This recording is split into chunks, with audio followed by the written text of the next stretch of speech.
Tidak di masa tugasku. Felix mencibir sambil menciptakan dua bom berwarna kuning master. Dia menyingkirkan daun raksasa itu dan berdiri, memperlihatkan dirinya kepada para pemain di dekatnya. Mereka semua tiba-tiba merasakan bulu kuduk mereka berdiri ketika membayangkan berada sedekat ini dengan predator buruan itu tanpa sepengetahuan mereka. Mereka segera melompat ke pohon lain, menjaga jarak sejauh mungkin. Meski begitu, mereka tidak pergi karena mereka ingin menyaksikan pertempuran yang akan datang dan melihat apakah mereka bisa mengambil keuntungan. Mereka bukan satu-satunya yang bersemangat, karena Meliodas, yang sepanjang waktu mengamati Felix, mengalihkan kamera dari Rosanna ke Felix, dan menampilkannya kembali di layar lebar. Wus-wus. Saat Felix muncul di layar, ia terlihat melemparkan bom kuning ke formasi aliansi, menargetkan kelompok terbesar, yang berada di belakang Rosanna.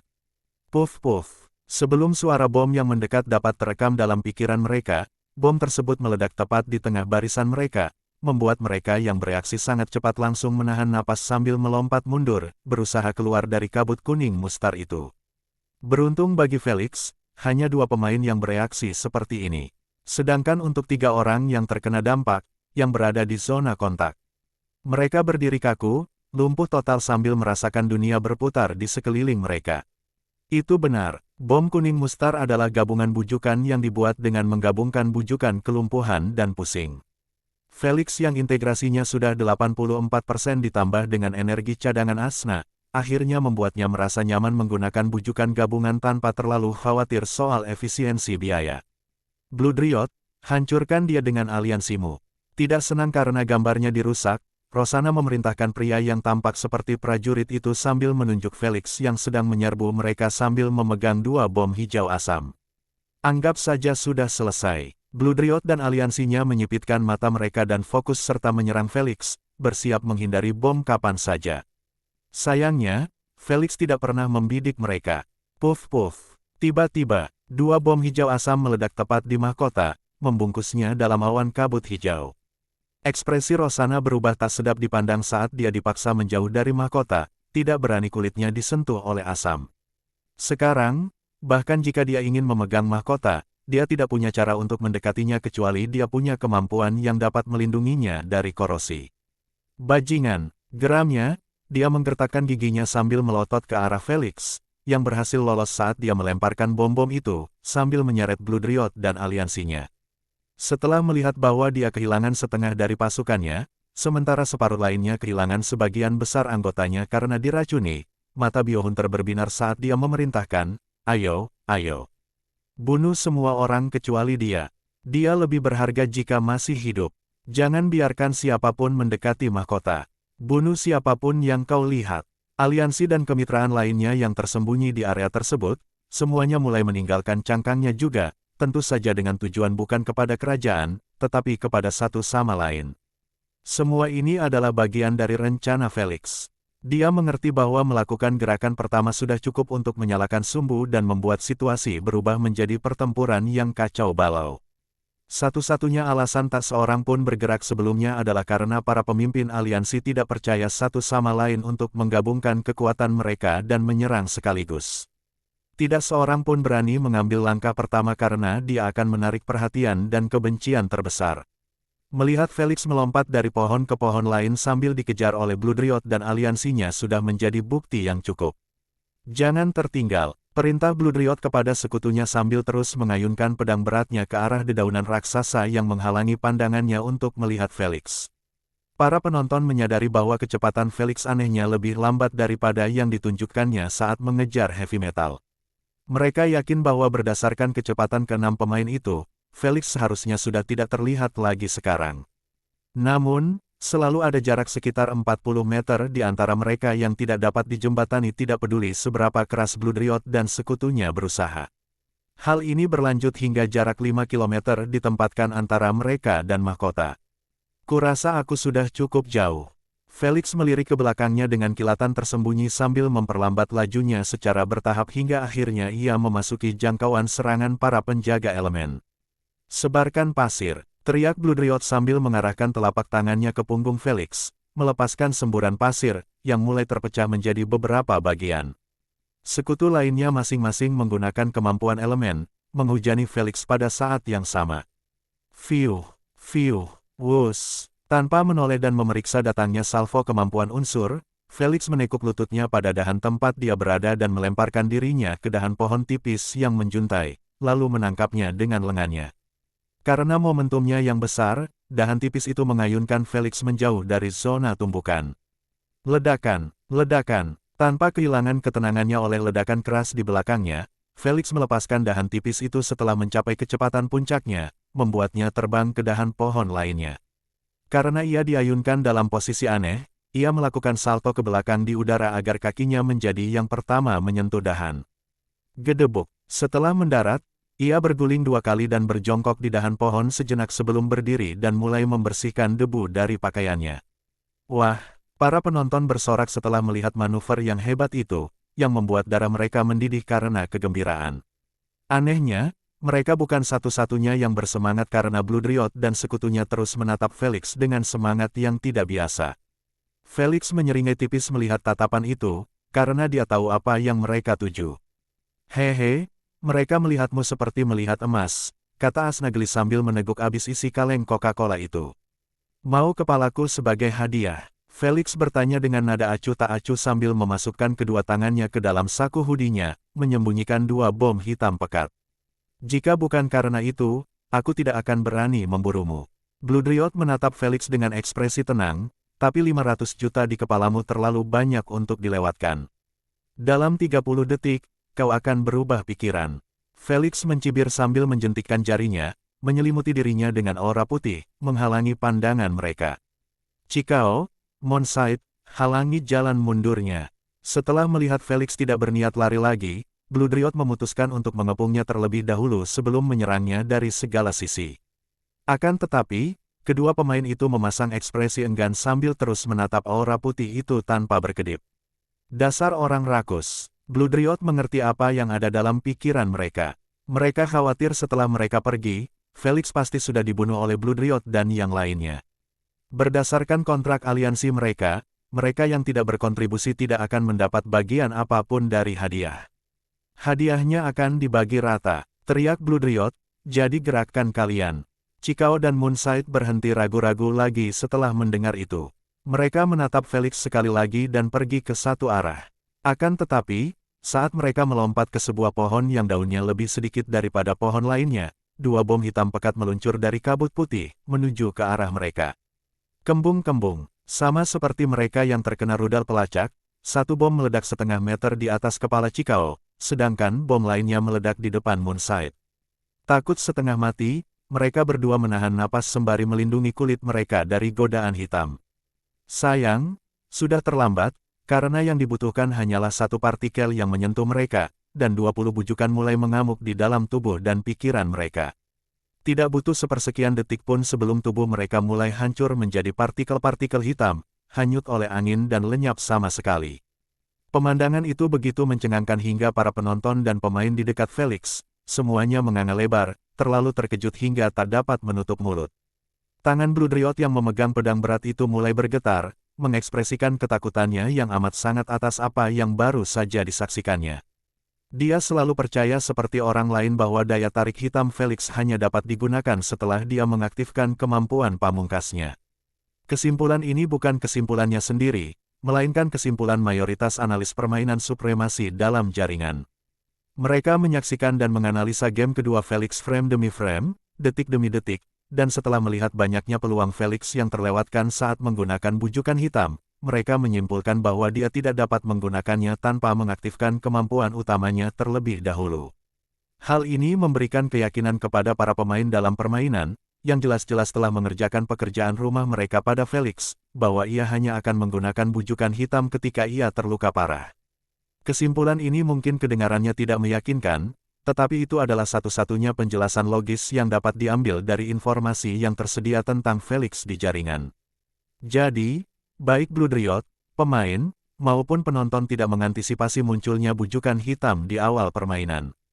Jangan bertingkah konyol di hadapanku.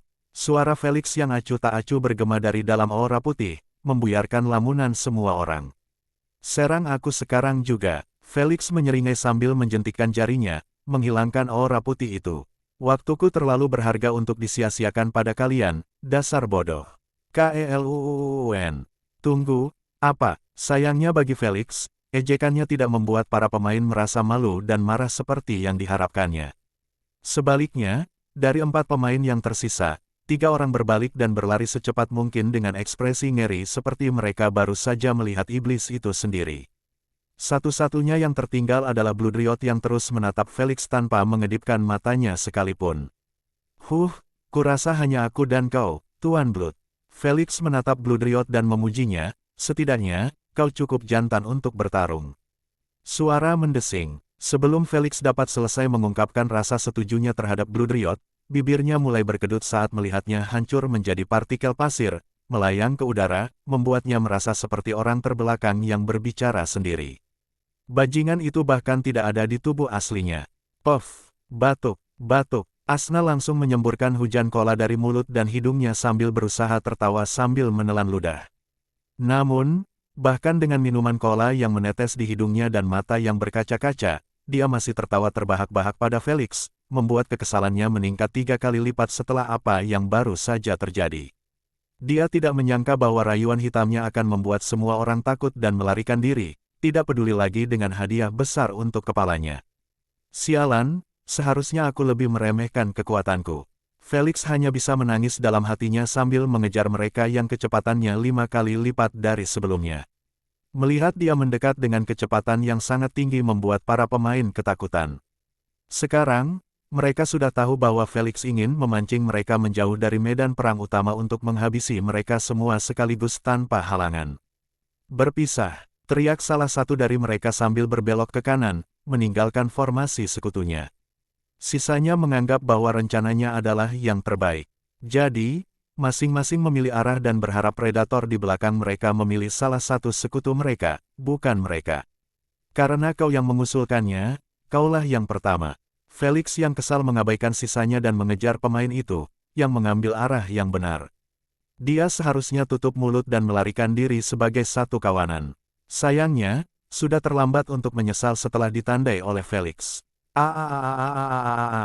Sekarang, hanya teriakannya yang terdengar di hutan, membuat keringat membasahi dagu pemain lainnya. Untuk benar-benar berubah menjadi pemburu setelah menjadi mangsa hanya beberapa menit. Meliodas tersenyum kecut sambil memuji, hanya saat menonton Landlord, kamu akan melihat pemandangan seperti itu.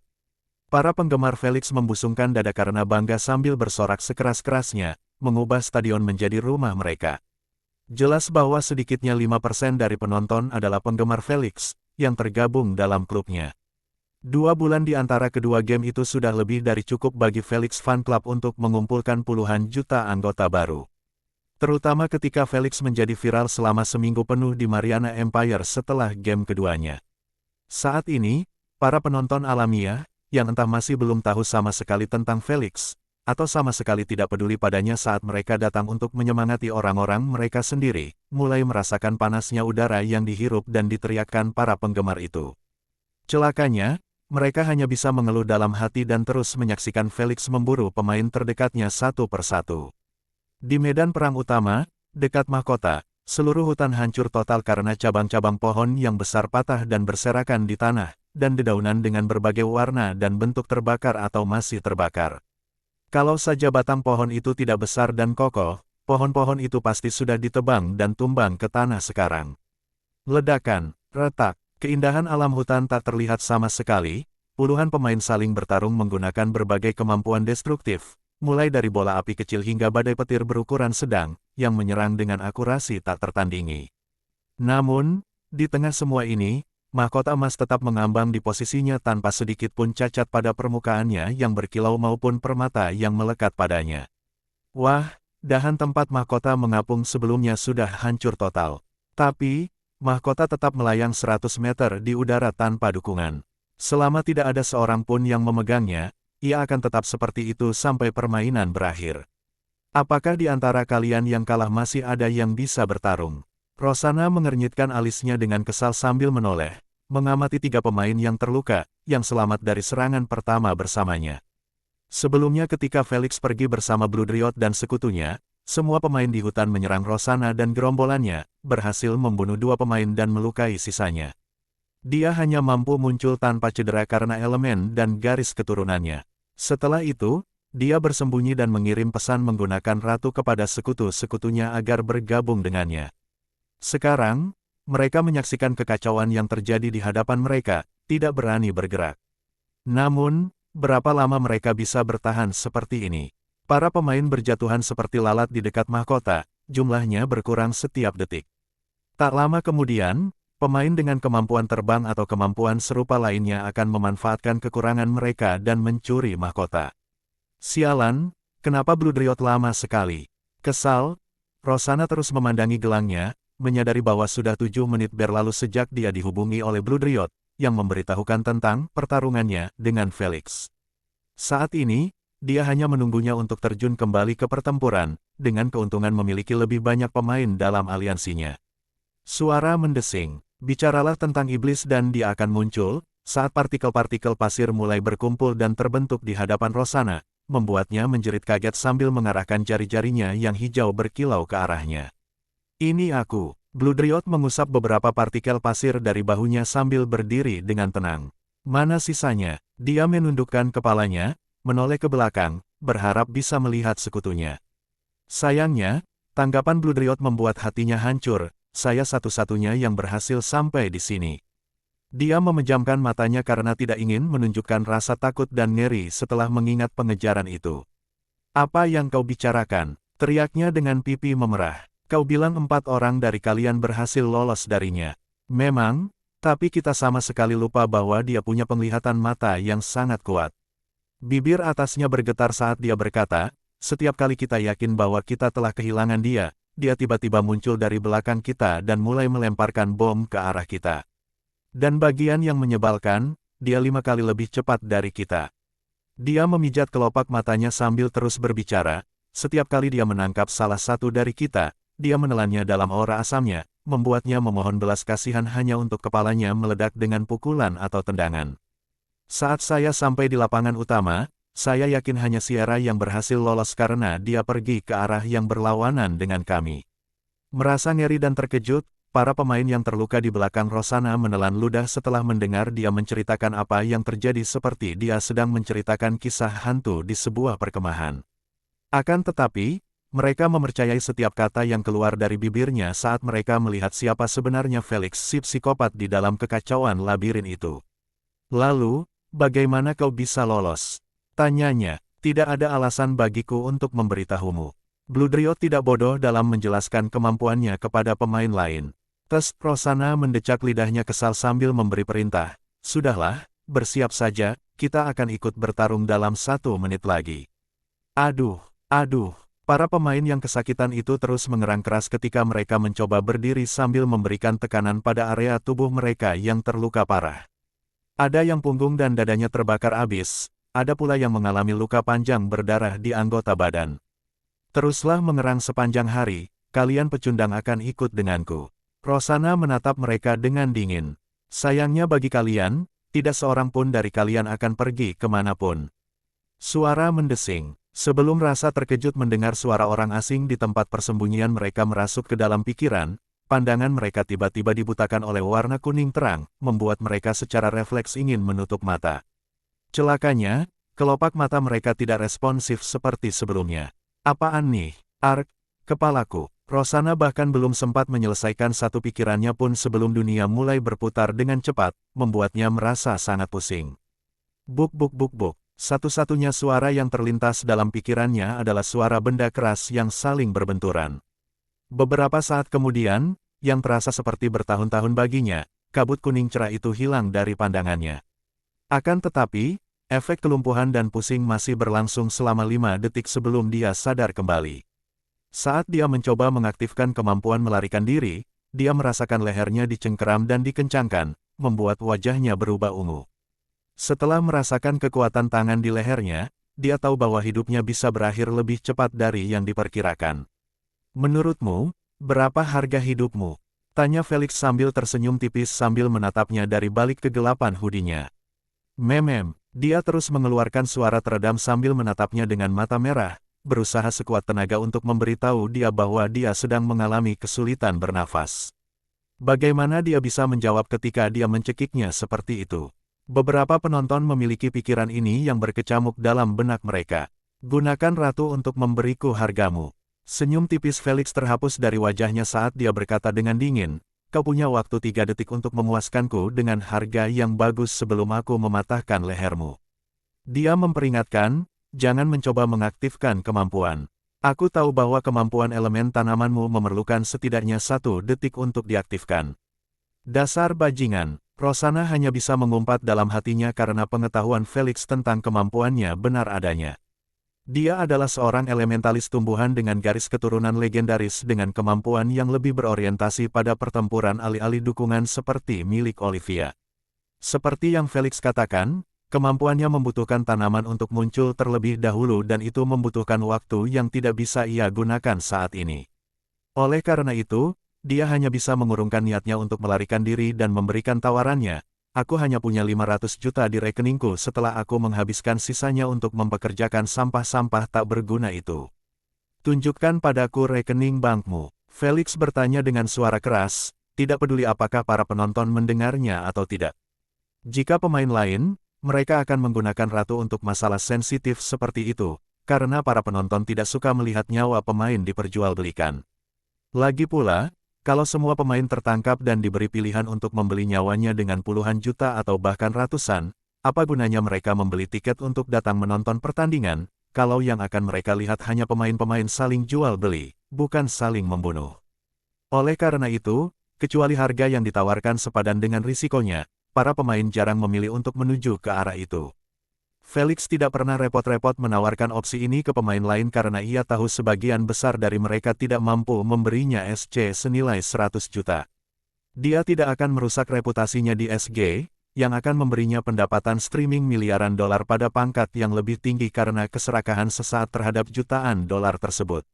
Namun, Rosanna merupakan kasus istimewa, karena ia dikenal sebagai babi perah berjalan dalam permainan karena bisnis ibunya yang berkembang pesat di UVR. Hal ini membuat semua orang, bahkan Felix, mencoba dan memeras koinnya alih-alih membunuhnya dan mendapatkan 200 GP.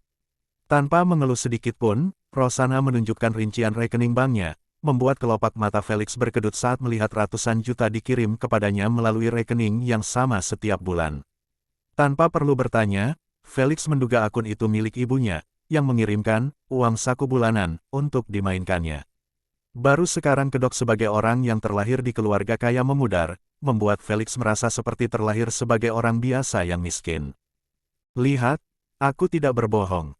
Rosanna mengirim pesan lagi, berikan aku kontrak untuk ditandatangani dan selesaikan ini. Dia benar-benar terbiasa dengan situasi ini, sehingga dia bersikap tenang seperti ini. Tak ingin membuang waktu pula, Felix pun segera mengiriminya sebuah kontrak pikiran yang isinya ia akan membayar 500 juta untuk nyawanya dan mereka tidak akan berinteraksi satu sama lain dalam permainan setelahnya.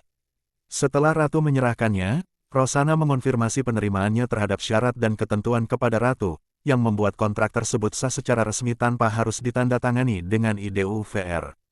Senang berbisnis denganmu, Saudari Rosanna. Felix melepaskan cengkeramannya pada leher Rosanna, membuatnya terjatuh ke tanah sambil batuk-batuk. Wajah ungunya segera mulai kembali ke warna aslinya. Setelah merasa sedikit lebih baik, dia mengangkat kepalanya dan melihat sekelilingnya. Pemandangan yang menyambutnya sama sekali tidak membuatnya senang, karena mayat-mayat sekutunya tergeletak di mana-mana dengan luka seperti peluru di dahi mereka. Bajingan, kenapa kau membunuh mereka? Mereka masing-masing bernilai 50 juta. Sial baginya, tak seorang pun menanggapi kutukannya yang menjengkelkan itu. Pemilik rumah, bingung, dia menoleh ke belakang dan melihat Felix sudah pergi. Saat dia berhasil mendapatkan 500 juta darinya, dia kehilangan nilainya di matanya. Rosanna, apa yang akan kita lakukan sekarang? Entah dari mana, partikel pasir mulai terbentuk lagi dalam bentuk bloodriot di depan Rosanna. Dasar babi tak berguna, saat dia melihatnya, dia mulai melontarkan berbagai macam hinaan dan kutukan, dasar bajingan yang membawanya ke kita dan meninggalkanku sendirian melawannya. Dia bertanya sambil mengepalkan tangannya, beraninya kau muncul sekarang setelah dia pergi. Apa yang kau inginkan dariku? Ia mengangkat bahunya dengan sikap acuh tak acuh, hidupmu ada di tangannya, jika aku menunjukkan diriku, aku hanya akan memperumitnya. Ia menambahkan, jika aku menyerang, aku ragu kau akan hidup untuk melihat hasil akhirnya. Kamu masih babi yang tidak berguna. Meskipun dia tahu bahwa dia benar, dia tidak akan pernah mengakuinya. Ia berdiri sambil membersihkan debu dari gaunnya. Kemudian, ia mendekati ujung dahan pohon dan menundukkan kepalanya, menatap mahkota yang masih utuh yang berada 100 meter di bawahnya. Siapa yang mengira bahwa tempat persembunyiannya persis di atas mahkota? Dan siapakah yang menyangka bahwa Felix tidak pergi jauh dari tempatnya tetapi kepalanya malah ke atas, mencapai ujung pohon. 5 menit lagi sebelum transmisi kedua, Felix yang sepenuhnya tertutup oleh dedaunan, terus melirik gelangnya lalu ke mahkota. Aku akan bergerak setelah ini berakhir. Dia sudah membuat rencana untuk merebut mahkota. Mungkin butuh banyak keberanian dan sedikit kegilaan untuk melakukannya, tetapi Felix tetap melakukannya. Meski begitu, Felix tidak ingin memegang mahkota sekarang karena 5 menit bukanlah waktu yang cukup untuk melarikan diri sebelum lokasinya mulai tersebar kemana-mana. Dia tidak khawatir tentang seseorang yang mengambil mahkota dalam durasi ini, karena permainan masih dalam fase awal. Satu-satunya pemain yang memiliki peluang kuat untuk mendapatkan mahkota dan benar-benar bertahan hidup saat memegangnya adalah Rosanna karena perlindungan aliansi besarnya. Namun, setelah Felix menyingkirkan pasukannya dan menghancurkan rencananya, permainan dikembalikan ke awal. Sekarang setelah Tuan Tanah menyingkirkan ancaman terbesar, apa langkah selanjutnya? Meliodas mengarahkan kamera ke Felix sambil bertanya-tanya apa yang ada di pikiran para penonton. 9 menit kemudian, sinar emas di langit, yang menampilkan lokasi mahkota, hanya punya waktu 1 menit sebelum mati. Perkelahian di dekat Crown langsung berhenti saat transmisi dimulai 4 menit yang lalu. Sekarang, tidak ada seorang pun yang terlihat di area itu karena semua orang bersembunyi. Sayangnya, di mata Felix, tempat persembunyian semua orang terbongkar sepenuhnya. Sejauh ini, hanya sekitar 30 pemain yang tertinggal dari 50 pemain sebelumnya. Mereka semua menjilati luka mereka dalam diam, tidak punya pikiran untuk meneruskan pertempuran. Setelah beberapa saat, transmisi kedua telah berakhir. Meliodas berseru keras saat sinar emas itu kembali ke mahkota. Para penonton menahan napas karena antisipasi, siap menyaksikan pertarungan ronde kedua. Sayangnya, tak seorang pun bergerak karena keheningan hutan tetap tak terpecahkan. Sepertinya aliansi telah memutuskan untuk melakukan gencatan senjata. Meliodas mendesah putus asa, karena ia tahu bahwa mungkin tidak ada seorang pun yang akan mengincar mahkota hingga 30 menit terakhir permainan. Wah, ini membosankan sekali. Meliodas mengalihkan kamera ke zona lain. Ganti, ganti, ganti. Setelah mendengar para penonton berseru demikian, Meliodas melangkah lebih jauh dan membagi layar menjadi 2 bagian, yang satu memperlihatkan mahkota dan yang satu lagi lingkaran teleportasi zona vulkanik. Setelah melihat sekitar 50 pemain terbagi dalam beberapa kelompok, berkemah di lingkaran teleportasi tanpa bertarung satu sama lain, Meliodas menggelengkan kepalanya karena kecewa. Pada akhirnya, Meliodas membuat layar hanya menampilkan mahkota setelah menunjukkan kepada penonton bahwa tidak banyak yang terjadi. Detik demi detik berlalu, lalu menit demi menit, para pemain di zona vulkanik tengah menunggu lingkaran teleportasi untuk mengantarkan mereka pemegang mahkota. Para penonton menunggu dengan ekspresi bosan akan terjadinya pertarungan. Para pemain di dekat Crown menunggu dengan sabar selama 30 menit terakhir permainan untuk tiba dan melakukan gerakan. Semua orang menunggu dan menahan diri. Kecuali satu orang. Saatnya pertunjukan. Felix menyeringai tipis saat dia berdiri dengan kedua tangan di sakunya di ujung pohon. Angin kencang terus meniup pakaiannya, tetapi tidak berhasil mengguncangnya sedikitpun. Meliodas, yang hanya melirik layar kecil Felix, seluruh perhatiannya tercuri oleh seringai percaya diri Felix. Indra perasanya bergetar bahwa Felix akan melakukan sesuatu yang luar biasa. Dan indra ke-1100 jarang salah. Dia cepat-cepat mengarahkan kamera ke arahnya sambil berkata dengan penuh harap, apakah Tuan Tanah akan bergerak? Semua penonton menghentikan celoteh mereka setelah melihat Felix di layar, mematahkan leher dan buku-buku jarinya. Lalu, dia menarik napas dalam-dalam lewat mulutnya dan melompat. Terkejut dan tidak percaya sama sekali, Meliodas dan para penonton semua terbelalak saat melihatnya menukik dari ketinggian sekitar 300 meter dengan tinjunya terentang di depan kepalanya, menghancurkan semua rintangan di jalannya menuju mahkota. Cabang-cabang tipis patah, daun-daun raksasa terkoyak, tinjunya berdarah dan retak, namun tidak ada yang berhasil menghentikannya jatuh. Kami akan bergerak 10 menit lebih awal dari suara mendesing. Rosana, yang sedang menjelaskan rencananya kepada Bloodriot di sebelahnya, tiba-tiba berhenti berbicara karena suara angin yang datang dari atas terlalu keras untuk dilewatkan. Apa-apaan ini? Begitu dia mengangkat kepalanya, dia melihat Felix menerobos daun raksasa dan melanjutkan perjalanannya ke bawah tanpa meliriknya sedikit pun. Felix hanya terfokus sepenuhnya pada satu sasaran, yaitu mahkota yang melayang di udara. 150 meter, 100 meter, 50 meter. Semakin dekat dia ke mahkota, semakin jelas jalannya dari rintangan, karena pertempuran sebelumnya antara para pemain hampir menghancurkan seluruh area, hanya menyisakan batang pohon dan beberapa cabang besar yang masih berdiri tegak. Hampir sampai. Tenang dan kalem, Felix membuka tinjunya yang berdarah dengan sedikit susah payah, lalu mengulurkan tangan satunya ke depan di sampingnya, membuatnya menyerupai pemain sepak bola yang ingin menangkap bola. 20 meter, 10 meter, 5 meter, 1. Wus! Beberapa pemain, yang sebelumnya menatap mahkota, berkedip selama sepersekian detik, dan pemandangan yang menyambut mereka setelahnya, membuat mereka meragukan mata mereka. Felix menangkap mahkota emas dengan tangannya sambil tetap turun ke tanah tanpa henti. Tepat saat para penonton ingin bersorak atas permainan Felix yang mengagumkan dalam merebut mahkota, mereka tiba-tiba teringat bahwa Felix tidak memiliki satu pun kemampuan untuk memperlambat kejatuhannya atau melindunginya dari benturan dengan tanah. Bingung, mereka melihatnya melakukan salto depan di udara dengan kedua kakinya menghadap tanah terlebih dahulu. Mereka mengira dia punya rencana, tapi THUUD. Suara dentuman tubuhnya menghantam tanah, menimbulkan gelombang kejut yang dahsyat, yang melontarkan debu dan tanah kemana-mana, membuat mereka kehilangan kata-kata. Semua orang terpaku pada awan debu coklat, menghalangi pandangan mereka untuk melihat keadaan Felix. Namun, dari suara keras tabrakan itu, mereka tahu bahwa Felix pasti sudah mati atau lumpuh. Detik-detik berlalu dalam keheningan total hingga awan debu beterbangan di udara, memperlihatkan lubang besar menyerupai kawah meteor kosong. Kosong, kemana dia pergi? Sebelum pertanyaan ini sempat tertanam di benak mereka, para pemain dan penonton tiba-tiba teringat akan aturan 5 detik. Selama pemain terus menahan mahkota selama 5 detik, dia akan diteleportasi secara acak dalam radius 500 meter. Felix terjatuh selama 2 detik setelah menangkap crown dan 3 detik lagi setelah mendarat di tanah. Segala sesuatu telah diperhitungkan sebelumnya. HOOLYSHIIT. Suara feminin Meliodas tidak terdengar saat dia berteriak kegirangan seperti pria kekar. Dramanya terlalu saleh, jenis kelamin aslinya mengambil alih kemudi. WHOAAAAH. Kegembiraan Meliodas dirasakan oleh seluruh stadion, karena semua orang berteriak sekeras-kerasnya, menggunakan gadget apapun di tangan mereka. Mereka tidak menyangka sedetik pun bahwa Felix berani, penuh keberanian, dan benar-benar gila melompat dari ketinggian 300 meter tanpa membawa satu pun pengaman.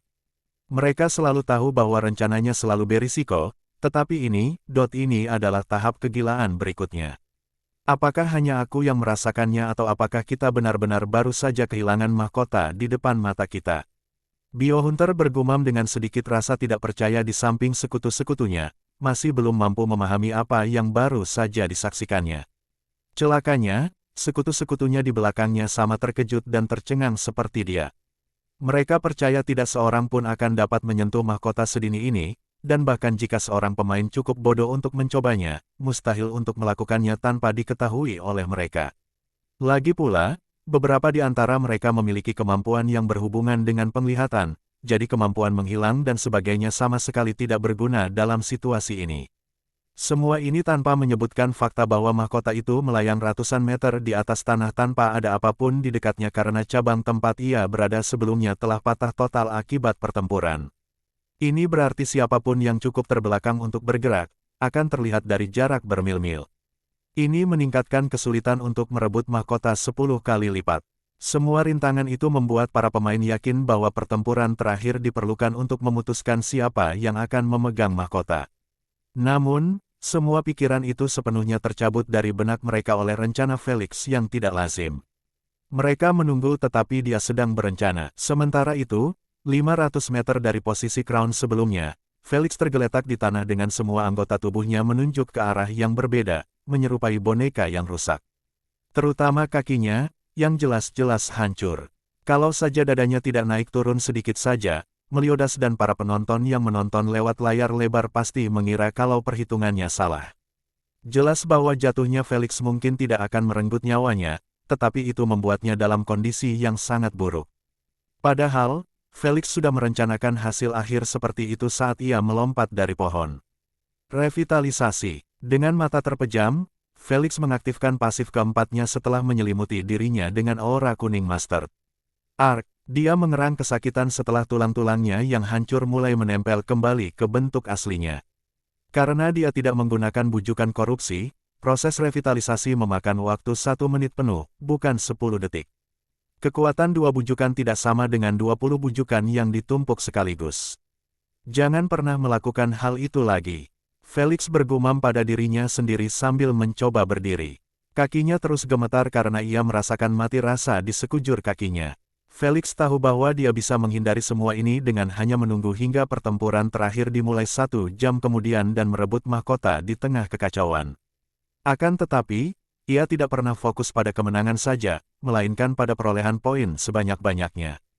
Dengan kata lain, mengamankan crown sedini mungkin adalah suatu keharusan untuk mulai memperoleh 1000 GP setiap 15 menit yang berlalu.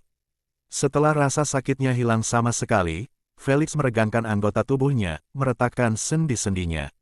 Oh, saat dia meretakkan lehernya, dia melihat mahkota emas melayang sedikit di atas kepalanya. Dia tidak menyadarinya sebelumnya, karena cahayanya yang terang telah berkurang hingga seminimal mungkin serta ukurannya, membuatnya pas di kepalanya. Tidak buruk, puas, dia tersenyum sambil menyentuh permata halus yang menghiasinya. Sayangnya, dia tidak sempat menikmati mahkota itu sedetik pun sebelum mahkotanya hancur oleh penampakan 2 aura merah humanoid yang mendekatinya dari depan. Mereka sangat dekat dengannya saat dia memperhatikan mereka tanpa memaksakan penglihatan inframerahnya hingga batasnya.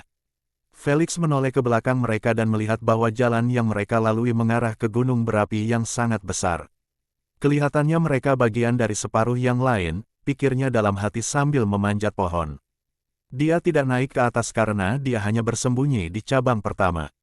Dia berencana menyergap mereka karena mereka bukan bagian dari pemain hutan hujan. Jika mereka memang ada di sana, Felix pasti akan langsung kabur. Lagi pula, siapa tahu kalau mereka dikirim sebagai pengintai oleh aliansi untuk menemukannya. Jika itu benar, mereka akan dengan mudah mengirim koordinasi Felix dengan menggunakan ratu. Beberapa detik kemudian, degup, Felix mengeluarkan jarinya dari dahi kedua pemain itu dan membersihkannya dari darah. Penyergapan itu berjalan lancar tanpa satu pun hambatan, Felix tidak membutuhkan waktu 2 detik pun untuk mengakhiri hidup kedua pemain malang itu. Setelah berhadapan dengan rintangan, Felix memaksakan penglihatan inframerahnya hingga batas maksimal sambil memutar kepalanya ke sekeliling. Seketika, ia melihat 4 pemain berlari ke arahnya sambil membawa suar hijau di belakang punggung mereka. Pemain hutan hujan ada di sini. Karena tidak berniat bertemu dengan mereka, Felix mematikan penglihatannya dan mulai berlari ke arah gunung berapi itu dengan kecepatan maksimal. Tujuannya, jelas, terowongan itu mengarah ke labirin, karena dia mengerti bahwa jika dia ingin bertahan hidup sepanjang waktu, dia hanya bisa melakukannya di dalam gunung berapi. Pulau itu hanya berukuran sedang, dan dimanapun Felix berlari di hutan, ia akhirnya akan ditemukan oleh mayoritas, dan yang lebih buruk lagi, ia akan dikepung dari semua sisi. Bahkan pemain zona vulkanik pun ikut ambil bagian. Satu-satunya alasan, mereka tidak repot-repot membidik mahkota sedini ini adalah karena melihat lokasinya statis 2 kali berturut-turut saat berada di dekat lingkaran teleportasi hijau. Namun, saat transmisi berikutnya berbunyi dan mereka menyadari Felix sedang bergerak, para pemain itu tidak akan ragu untuk meninggalkan perkemahan di lingkaran teleportasi. Pada saat itu, Felix akan berhadapan dengan semua orang di pulau yang mengejarnya di area terbuka seperti itu. Namun, bagaimana jika ia memasuki labirin? Ceritanya akan diceritakan dengan cara yang sama sekali berbeda. Di dalam labirin, Felix tahu bahwa dia akan menjadi pemburu dan mereka akan menjadi mangsanya. Dia menjilati bibirnya karena mengantisipasi pemikiran tersebut, membuat bulu kuduk para penonton yang melihatnya merinding. Jelas bahwa Tuan Tanah menggantungkan harapannya untuk bertahan hidup pada terowongan gunung berapi itu. Meliodas melihat jam dan bertanya-tanya, tetapi apakah dia akan dapat menghubungi mereka sebelum lokasinya mulai terpancar? Para penggemar Felix pun merasa khawatir akan hal itu, karena mereka melihat Felix mungkin telah menyingkirkan sebagian besar pemain di area hutan setelah diteleportasi secara acak, tetapi para pemain di zona vulkanik berkumpul di dekat lingkaran teleportasi merah yang berada di jalur Felix untuk memasuki terowongan.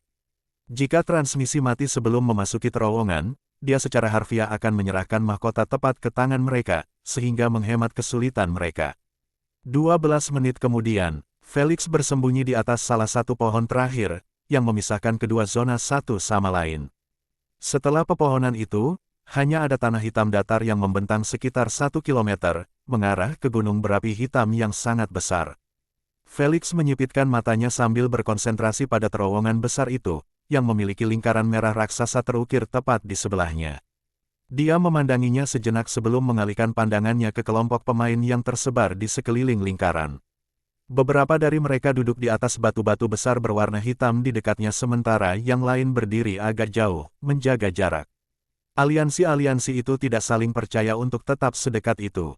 Mereka mungkin yakin bahwa tidak seorang pun akan bergerak, karena sungguh bodoh bertempur tanpa tujuan. Namun, mereka tetap lebih suka menjaga jarak. Hal ini menyebabkan terowongan tersebut hanya memiliki beberapa pemain di sampingnya. Tak seorang pun peduli dengan terowongan itu karena mahkota di mata mereka masih berada di hutan, terutama ketika transmisi berikutnya akan dimulai dalam 2 menit.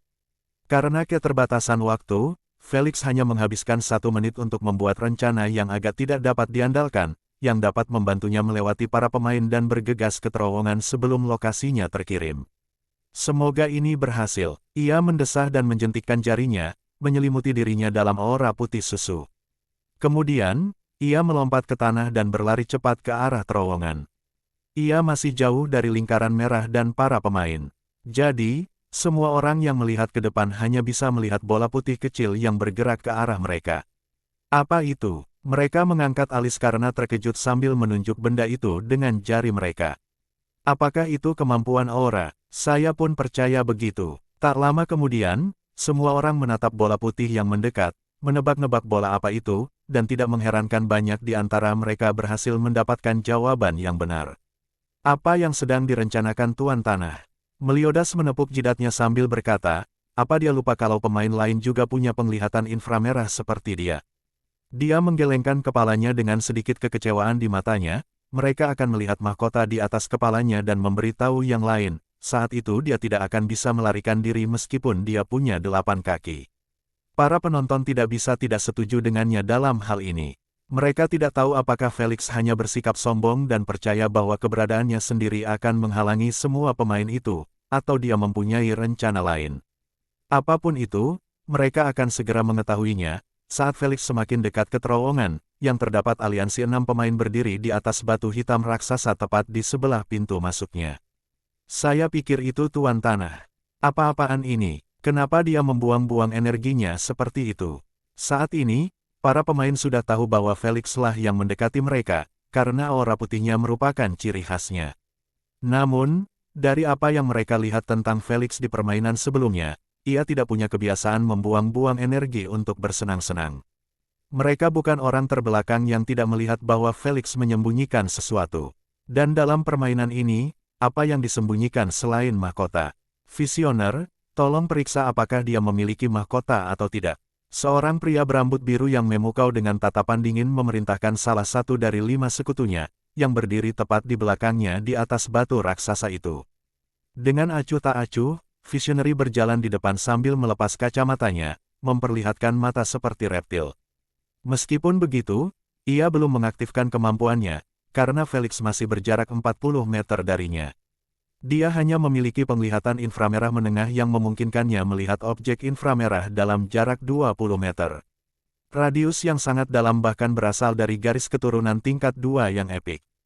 Kontras yang sangat besar dengan penglihatan inframerah Felix.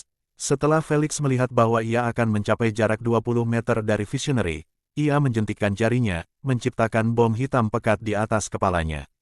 Segera setelah itu, dia meledakkannya, menelan dia dan mahkota. Meliodas dan para penonton memiringkan kepala mereka karena bingung dengan permainannya. Mereka tidak tahu apa yang ingin dicapainya, karena mereka masih bisa melihatnya bersama mahkota. Namun, setelah melihat kebingungan yang jelas di wajah Visionary, mereka teringat akan sesuatu. Layar besar itu menampilkan segalanya dengan penglihatan yang maha kuasa. Meliodas mematikannya dalam sepersekian detik, dan mengubahnya menjadi penglihatan inframerah, membuat layar besar menampilkan persis apa yang muncul di mata Visionary. Astaga! Kerumunan orang segera menarik napas dalam-dalam karena terkejut dan kagum melihat pemandangan di hadapan mereka. Mahkotanya hilang. Jadi, apakah dia memiliki mahkota atau tidak? Tuan Frosty bertanya kepada Visionary. Dia tidak memilikinya. Sang visioner menggaruk kepalanya dengan bingung saat berkata, "Aku hanya melihat aura merah humanoid biasa." Hati-hati, kembung-kembung. Dua bom hitam pekat meledak di atas batu besar, satu di samping Visionary dan lainnya di pesta di belakangnya. Serangan itu begitu tiba-tiba, saat Visionary mendengar peringatannya, dia sudah tertelan oleh bom. Dia tidak melihatnya datang karena dia masih menggunakan penglihatan inframerahnya. "Visioner, kau baik-baik saja," teriak Tuan Frosty dari dalam kubah yang terbuat dari es. Semua sekutunya juga bersembunyi di dalamnya. "Dia tidak baik-baik saja." Suara dingin Felix keluar dari aura putih saat dia berlari melewati terowongan. "Tidak seorang pun dari kalian akan baik-baik saja jika terus menggangguku." Ketakutan, para pemain di dekat lingkaran merah menelan ludah atau mundur selangkah saat melihat Visionary berubah menjadi partikel hitam yang melayang. Mereka yang berniat mengejar Felix di dalam terowongan itu benar-benar tercabut dari ingatan dan hampir menamparkan diri mereka sendiri karena berniat mendekati monster itu. Di mata mereka, Felix hanya pantas dimusuhi jika dia memiliki mahkota. Namun, dari jawaban Visionary, menurut mereka dia tidak memilikinya. Firasat mereka mengatakan ada yang tidak beres dengan Felix. Namun, tidak ada yang berani mempertaruhkan nyawa mereka hanya untuk memuaskan rasa ingin tahu mereka. Begitu saja, Felix berlenggak-lenggok di terowongan yang dijaga sambil mengenakan mahkota di bawah sorotan 48 pemain. Para penonton terdiam, tidak tahu harus bereaksi terhadap situasi ini. Mereka benar-benar tidak mengantisipasi rencananya akan berhasil. Jujur saja, beberapa di antara mereka masih tidak tahu mengapa Crown disembunyikan dari penglihatan inframerah Visionary. Untungnya, Meliodas segera mengetahuinya dan menjelaskannya kepada mereka. Mahkota tidak mengeluarkan panas dari dalam seperti tubuh makhluk hidup, tetapi hanya bersinar terang dan memancarkan sinar cahaya. Meliodas memuji Felix sambil tersenyum senang. Pemilik rumah meledakkan dua bom hitam pekat di mahkota, yang menyerap sinar cahaya, membuatnya benar-benar menghilang di mata mereka yang memiliki penglihatan inframerah. Meliodas mungkin telah menjelaskannya dengan baik, tetapi para penonton VIP tahu bahwa rencana Felix hanya berhasil karena kekuatannya yang luar biasa. Jika ada pemain lain yang mencoba melakukan hal itu di depan 48 pemain atau lebih, Frosty tidak akan meminta Visionary untuk melihat Crown tetapi malah akan melompat bersama sekutunya dan mengeroyok pemain tersebut. Namun, Felix terlalu menakutkan dan Tuan Frosty bukanlah orang yang terbelakang untuk menggunakan kesejahteraan aliansinya untuk mengintai aliansi dan kemitraan lainnya. Dia yakin Felix akan membawa setidaknya 3 atau 4 orang bersamanya sebelum turun. Pemandangan Visionary yang tersisa melayang di udara semakin menegaskan bahwa keputusannya adalah yang terbaik untuk diambil. Di dalam terowongan yang mengarah ke bawah tanah, Felix berlari cepat dengan bercucuran keringat yang menetes di dagunya. Dia sudah menghilangkan aura putih itu, karena dia tidak mampu membiarkannya aktif bahkan sedetik pun. Tangki energinya bahkan tidak terisi 30% setelah menggunakan aura putih sebagai kamuflase sekian lama dan berkali-kali menimbulkan korupsi. "Asna, bersiaplah untuk mulai memompa energi murni." Felix memberitahu Asna sambil menyeka dahinya yang berkeringat dengan lengan bajunya. Dia tidak berkeringat karena gugup menipu sepasukan pemain, tetapi panas yang menyengat menamparkan wajahnya semakin jauh dia masuk ke dalam terowongan. Bagaimanapun, dia benar-benar berada di dalam gunung berapi yang masih aktif. "Baiklah," tiba-tiba dia mengingatkannya, "tetapi perhatikan bahwa kamu hanya memiliki sekitar 200% energi murni, bukan 500% seperti sebelumnya." Saat Asna memberikan Felix energi murni di labirin acak, dia memompa energi murni yang didapatnya dari 5K batu racun bermutu tinggi. Namun, selama 5 hari terakhir, Felix hanya membawakannya 2K batu campuran bermutu tinggi. Ia hanya memperoleh jumlah tersebut karena Asna tidak memerlukan elemen tertentu untuk memurnikan energi. Itu seharusnya sudah cukup. Felix tersenyum percaya diri. Namun, setelah melirik jam di gelangnya, dia tidak bisa menahan diri untuk mengerutkan kening. Hanya tersisa 20 detik hingga transmisi lokasi berikutnya, dan dia masih cukup jauh dari labirin terowongan yang diperlihatkan di aula permainan. Dia tahu bahwa jarak antara dirinya dan para pemain masih dapat dilewati oleh beberapa pemain dengan kemampuan bergerak. Mari kita pasang beberapa perangkap. Alih-alih mencemaskannya, Felix mulai membuat bom merah delima dan melemparkannya ke langit-langit sambil berlari. Akan tetapi, sebelum bom tersebut dapat bertabrakan dengan permukaan, Felix akan menghentikan bom tersebut dengan paksa dan membiarkannya melayang di udara, tersembunyi sepenuhnya karena terowongan tersebut remang-remang cahayanya. Setelah menyembunyikan 20 bom di jalan, Felix mulai terengah-engah kelelahan karena energinya terkuras setiap detik untuk mengendalikan bom-bom tersebut dan memastikannya tetap pada posisinya tanpa meledak. Asna, mengetahui apa yang diinginkannya, Asna mulai memompa energi murninya hingga tangki Felix hanya terisi 40%. Karena energinya telah dimurnikan, Felix benar-benar kembali memiliki 100%. 1, 3, 6, 80. Dengan fokus, Felix terus menghitung meter sambil berlari dari zona jebakan. Intip-intip, saat dia mendengar alarm gelangnya tentang transmisi masuk, dia pergi bersembunyi di balik batu berukuran sedang yang ada di sebelah dinding kanan. 150 meter, seketika, ia mengarahkan penglihatan inframerahnya untuk menunjukkan jarak yang telah ia hitung. Setelah menyiapkan semuanya, Felix menarik napas dalam-dalam melalui hidungnya dengan mata terpejam. Dia bisa mendengar detak jantungnya semakin cepat setiap detik yang berlalu, memperlihatkan bahwa dia mungkin tampak percaya diri tetapi jauh di dalam hatinya dia masih gelisah dan gugup karena semua orang dalam permainan mengejarnya selama sisa permainan. Tenang Felix, santai saja. Ia terus berusaha mengendalikan emosinya, di bawah tanah, kau adalah pemburu dan mereka adalah mangsanya. Kau adalah pemburu. Dalam keheningan yang sunyi, Felix terus mengulang kalimat itu berkali-kali hingga matanya terbuka tiba-tiba di detik terakhir alarm berbunyi, berkilauan dengan aura yang berbahaya, yang bisa membuat siapapun gemetar hanya dengan sekali pandang. Mengintip, tiba-tiba sebuah sinar keemasan muncul di atas kepala Felix dan menerobos langit-langit, menuju ke langit. Para pemain di luar terowongan itu semua menoleh dengan ekspresi tercengang, menatap sinar keemasan yang hanya berjarak beberapa ratus meter dari mereka. Mereka langsung menyadari bahwa Felix telah menipu mereka. Namun, sebelum mereka sempat merasa malu dan terhina karenanya, mereka melihat bahwa berkas cahaya itu diam di satu tempat. Itu hanya berarti satu hal. Pemilik tanah itu tak akan kabur. Bunuh dia, teriak Ten Frosty sambil melompat dari batu besar, diikuti oleh sekutu-sekutunya. Mereka adalah yang paling dekat dengan terowongan, dengan demikian mereka sudah memiliki keunggulan dalam memulai dibandingkan yang lain. Sial, kejar mereka, jangan biarkan siapapun menyentuh mahkota. Tingkatkan kecepatanku. Kekacauan total telah meletus di dekat lingkaran merah saat para pemimpin aliansi menyuarakan perintah mereka untuk bergegas ke terowongan, mengabaikan yang lainnya.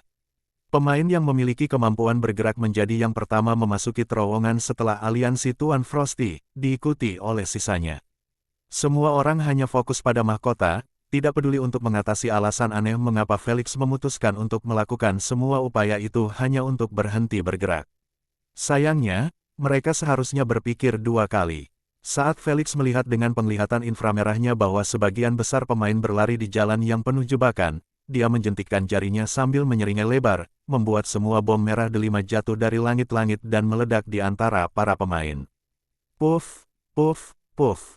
Terkejut oleh awan merah berkabut yang membumbung di seluruh terowongan, sebagian besar pemain mengaktifkan kemampuan bertahan mereka secara refleks sambil menahan napas. Sayangnya, masih ada beberapa pemain yang bereaksi lebih lambat karena mereka sudah menghirup bujukan itu secara menyeluruh.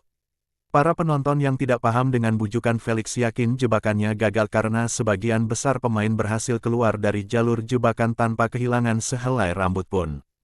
Akan tetapi, saat mereka melihat pemain yang terpengaruh benar-benar mengaktifkan kemampuan menyerang mereka dan mulai menyerang semua orang yang terlihat seperti orang gila, pikiran-pikiran tersebut sirna dari benak mereka. Ledakan, fiuh, bam, jangan melawan mereka, mereka sedang berhalusinasi. Teriak Tuan Frosty kepada sekutunya yang sedang bertukar kemampuan dengan para pemain yang terkena racun. Sayang, Suaranya tidak mencapai jauh karena terowongan itu dipenuhi suara ledakan, teriakan perang pemain, dan ratapan menyedihkan. Ledakan, kilatan petir ungu tebal menyambar seorang gadis cantik, membuatnya mengerang hanya sesaat sebelum jatuh ke tanah, hangus sepenuhnya. Ledakan, orang yang membunuhnya bahkan tidak berhasil menertawakannya sedetik pun, sebelum dihujani dengan serangan kemampuan elemen, membuatnya meledak menjadi awan kabut merah berdarah. Semakin banyak pemandangan seperti itu terjadi di dalam jalan setapak setiap detiknya, menggambarkan pemandangan yang mengerikan. Karena mereka berada di dalam terowongan yang remang-remang, sangat mudah untuk terkena serangan dari luar yang tidak terduga. Situasinya menjadi sangat buruk, beberapa pemain berbalik dan melarikan diri melalui pintu masuk terowongan, terlalu takut untuk menerobos pertempuran yang kacau untuk mencapai sisi lain. Seluruh terowongan telah jatuh ke Havok, yang diciptakan oleh satu bujukan. Hallucination, ketakutan terbesar para pemain yang diracuni tampak jelas di depan mata mereka, yaitu kemungkinan dikhianati oleh sekutu mereka atau diserang dari belakang oleh pemain acak. Felix tahu bahwa ia hanya perlu 1 atau 2 pemain yang terkena racun agar kekacauan dapat terjadi. Di dalam ruang tertutup seperti itu, kemampuan yang ditujukan pada 1 orang akan berakhir mengenai 3 atau 4 orang. Ditambah dengan cahaya redup dan kabut merah di mana-mana, sangat sulit bagi para pemain untuk menyadari siapa yang terkena racun atau tidak. Jadi, mereka hanya melindungi diri dengan menggunakan cara apapun untuk membunuh orang-orang yang membidik mereka. Hal ini terus berlanjut bahkan ketika 5 detik bujukan telah berakhir dan pemain asli yang diracuni telah mati. Semua ini terwujud dengan penggunaan sederhana 1 bujukan dan lingkungan yang sesuai dengannya. Itu berjalan lebih baik dari yang diharapkan. Felix menganggukkan kepalanya puas sambil terus memperhatikan aura merah humanoid menghilang satu persatu seperti lilin yang padam oleh hembusan angin. Baiklah, saatnya untuk bangkit. Tidak berencana untuk tinggal sampai semua orang kembali sadar, Felix berbalik dan melanjutkan larinya menyusuri terowongan. Dia melihat akun poin permainannya dan menyadari bahwa dia memperoleh 1120 GP sekaligus dari kekacauan itu. Lumayan, katanya sambil tersenyum. Dia tidak tahu persis berapa banyak pemain yang tereliminasi dalam kekacauan itu, karena poin permainan yang diberikan untuk eliminasi dibagi rata di antara para pemain yang terlibat dalam kematian pemain tersebut. Felix tidak mengandalkan penglihatan inframerahnya untuk mendapatkan jumlah kematian yang tepat, karena ia tahu bahwa beberapa pemain mungkin telah lolos dari jalur jebakan dengan selamat. Dia mungkin tidak tahu jumlahnya, tetapi para penonton yang masih menyaksikan kekacauan itu dengan kegembiraan dan kekaguman sudah menghitung bahwa lebih dari 19 pemain telah tereliminasi sekaligus. Jumlah ini belum termasuk pemain yang berhasil lolos dari terowongan. Felix benar-benar menggunakan 1 kemampuan, dan 1 bujukan, untuk mengurangi jumlah pemain hampir 50%. Para penonton belum pernah melihat efisiensi sebesar itu sebelumnya dan mereka sangat ingin tahu bagaimana pengejaran selanjutnya akan berlangsung. Pemilik rumah, dasar bajingan licik, marah dan frustrasi, Tuan Frosty mengumpat keras sambil melotot ke arah sinar keemasan yang bergerak cepat menjauh dari mereka. Kalian mungkin telah mengurangi jumlah pemain kami, tetapi kalian telah menyinggung semua orang yang tersisa. Dia mencibir sambil kembali fokus pada pemain yang tersisa. Ada yang bersembunyi di balik batu sementara ada pula yang masih bertarung dengan tubuh berlumuran darah dan tatapan membunuh. Cukuplah bertarung sialan. Pemilik tanahnya kabur. Pernyataan marah Tuan Frosty bergema di terowongan, memaksa para pemain menghentikan kemampuan melempar dan mengingat apa target mereka sejak awal. Mereka semua melirik ke atas kepala mereka dan melihat bahwa sinar keemasan itu benar-benar menjauh dari mereka.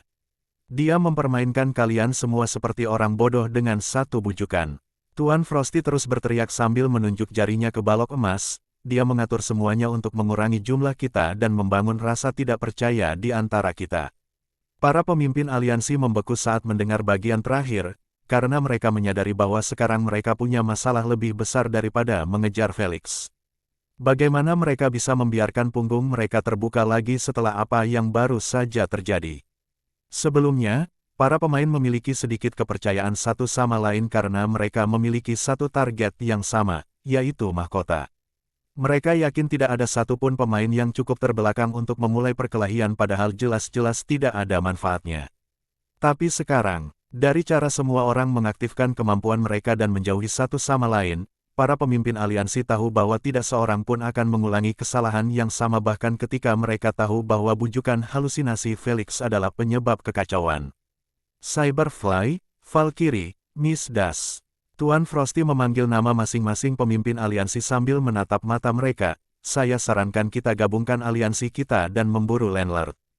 Dia menjelaskan dengan tergesa-gesa agar tidak membuang waktu, saat kita membunuhnya, aliansi akan otomatis hancur. Tuan Frosty tidak mau repot-repot membahas kemitraan tersebut karena ia yakin bahwa saat para pemimpin lain menyetujui usulannya, yang lainnya akan dipaksa menerima tawaran bergabung dengan aliansi atau meninggalkan terowongan. Aku setuju. Valkyrie adalah orang pertama yang menyuarakan keputusan aliansinya. Dia adalah wanita berbahu lebar, mengenakan baju besi ksatria sambil membawa 2 pedang panjang di punggungnya. Saya terima usulanmu. Seorang pria dengan reseptor serangga di atas kepalanya menganggukkan kepalanya sedikit. Karena Cyberfly sudah bergabung, apalagi yang bisa kukatakan? Seorang wanita anggun dengan rambut ikal pendek berkata sambil mengunyah permen karet. Para pemain di terowongan semuanya mulai menyuarakan keinginan mereka untuk bergabung dengan aliansi setelah melihat 4 anjing besar di zona vulkanik memutuskan untuk menggabungkan kekuatan mereka. Tanda tangani kontrak ini dan lakukan dengan cepat. Tuan Frosty mengirimi mereka kontrak standar, yang menyatakan bahwa mereka tidak boleh saling menyakiti dan siapapun yang melanggar kontrak akan diminta membayar 2.000 GP. Ia bukan orang yang bodoh dalam membuat hukuman yang lebih ekstrim karena hal itu akan membuat pemain ragu untuk menandatangani kontrak, dan pada titik ini, ia hanya ingin mempercepat prosesnya sehingga mereka dapat memulai pengejaran. Felix terus berjalan semakin jauh di dalam terowongan sementara mereka berdiri di sini, mencoba mencari teman untuk membangun garis tipis kepercayaan. Setelah beberapa saat, sebagian besar pemain menandatangani kontrak karena beberapa dari mereka terlalu terluka untuk melanjutkan pertempuran. Mereka mundur ke pintu masuk terowongan, menampung sejumlah pemain di bagian bawah. Ekspresi Tuan Frosty tak dapat tidak menjadi jelek setelah menghitung jumlah aliansi Mega saat ini bahkan tidak mencapai 20. Mereka memulai pengejaran dengan 48 pemain atau lebih dan kini yang tersisa hanya kurang dari setengahnya. Jika kalian menemukan Tuan Tanah, jangan melawan, tetapi gunakan ratu dan kirimkan kami posisinya. Tuan Frosty melompat dari batu dan berkata terakhir, pergi. Kami akan merencanakan sisanya di perjalanan. Membunuh. Dalam keadaan marah yang amat sangat, para pemain menjerit perang sambil mengejar Ten. Frosty yang berlari bersama ketiga pemimpin aliansi. Kali ini setiap pemain memperhatikan langit-langit dan dinding untuk melihat apakah ada jebakan lain. Mereka mempelajari pelajaran itu dengan cara yang sulit. 3 menit kemudian, sinar keemasan itu menghilang, membuat Felix mendesah lega. Transmisi 5 menit itu benar-benar terasa seperti 5 tahun. Tetapi sekarang, Felix punya 15 menit kebebasan untuk pergi kemanapun dia mau, dan terutama untuk memulai rencananya.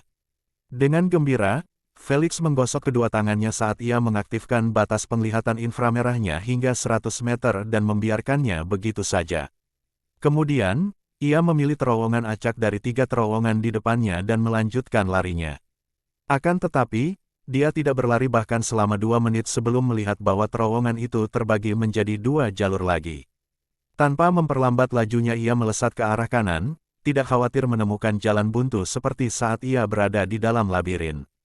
Terowongan-terowongan di labirin itu semuanya terhubung satu sama lain dengan satu cara atau cara lain. Jadi, tidak peduli jalan mana yang diambilnya, ia akan menemukan jalan lain. Wah, dia mungkin mengambil satu dan melihat bahwa dia benar-benar berhasil membuat lingkaran penuh dan kembali ke tempat yang sama.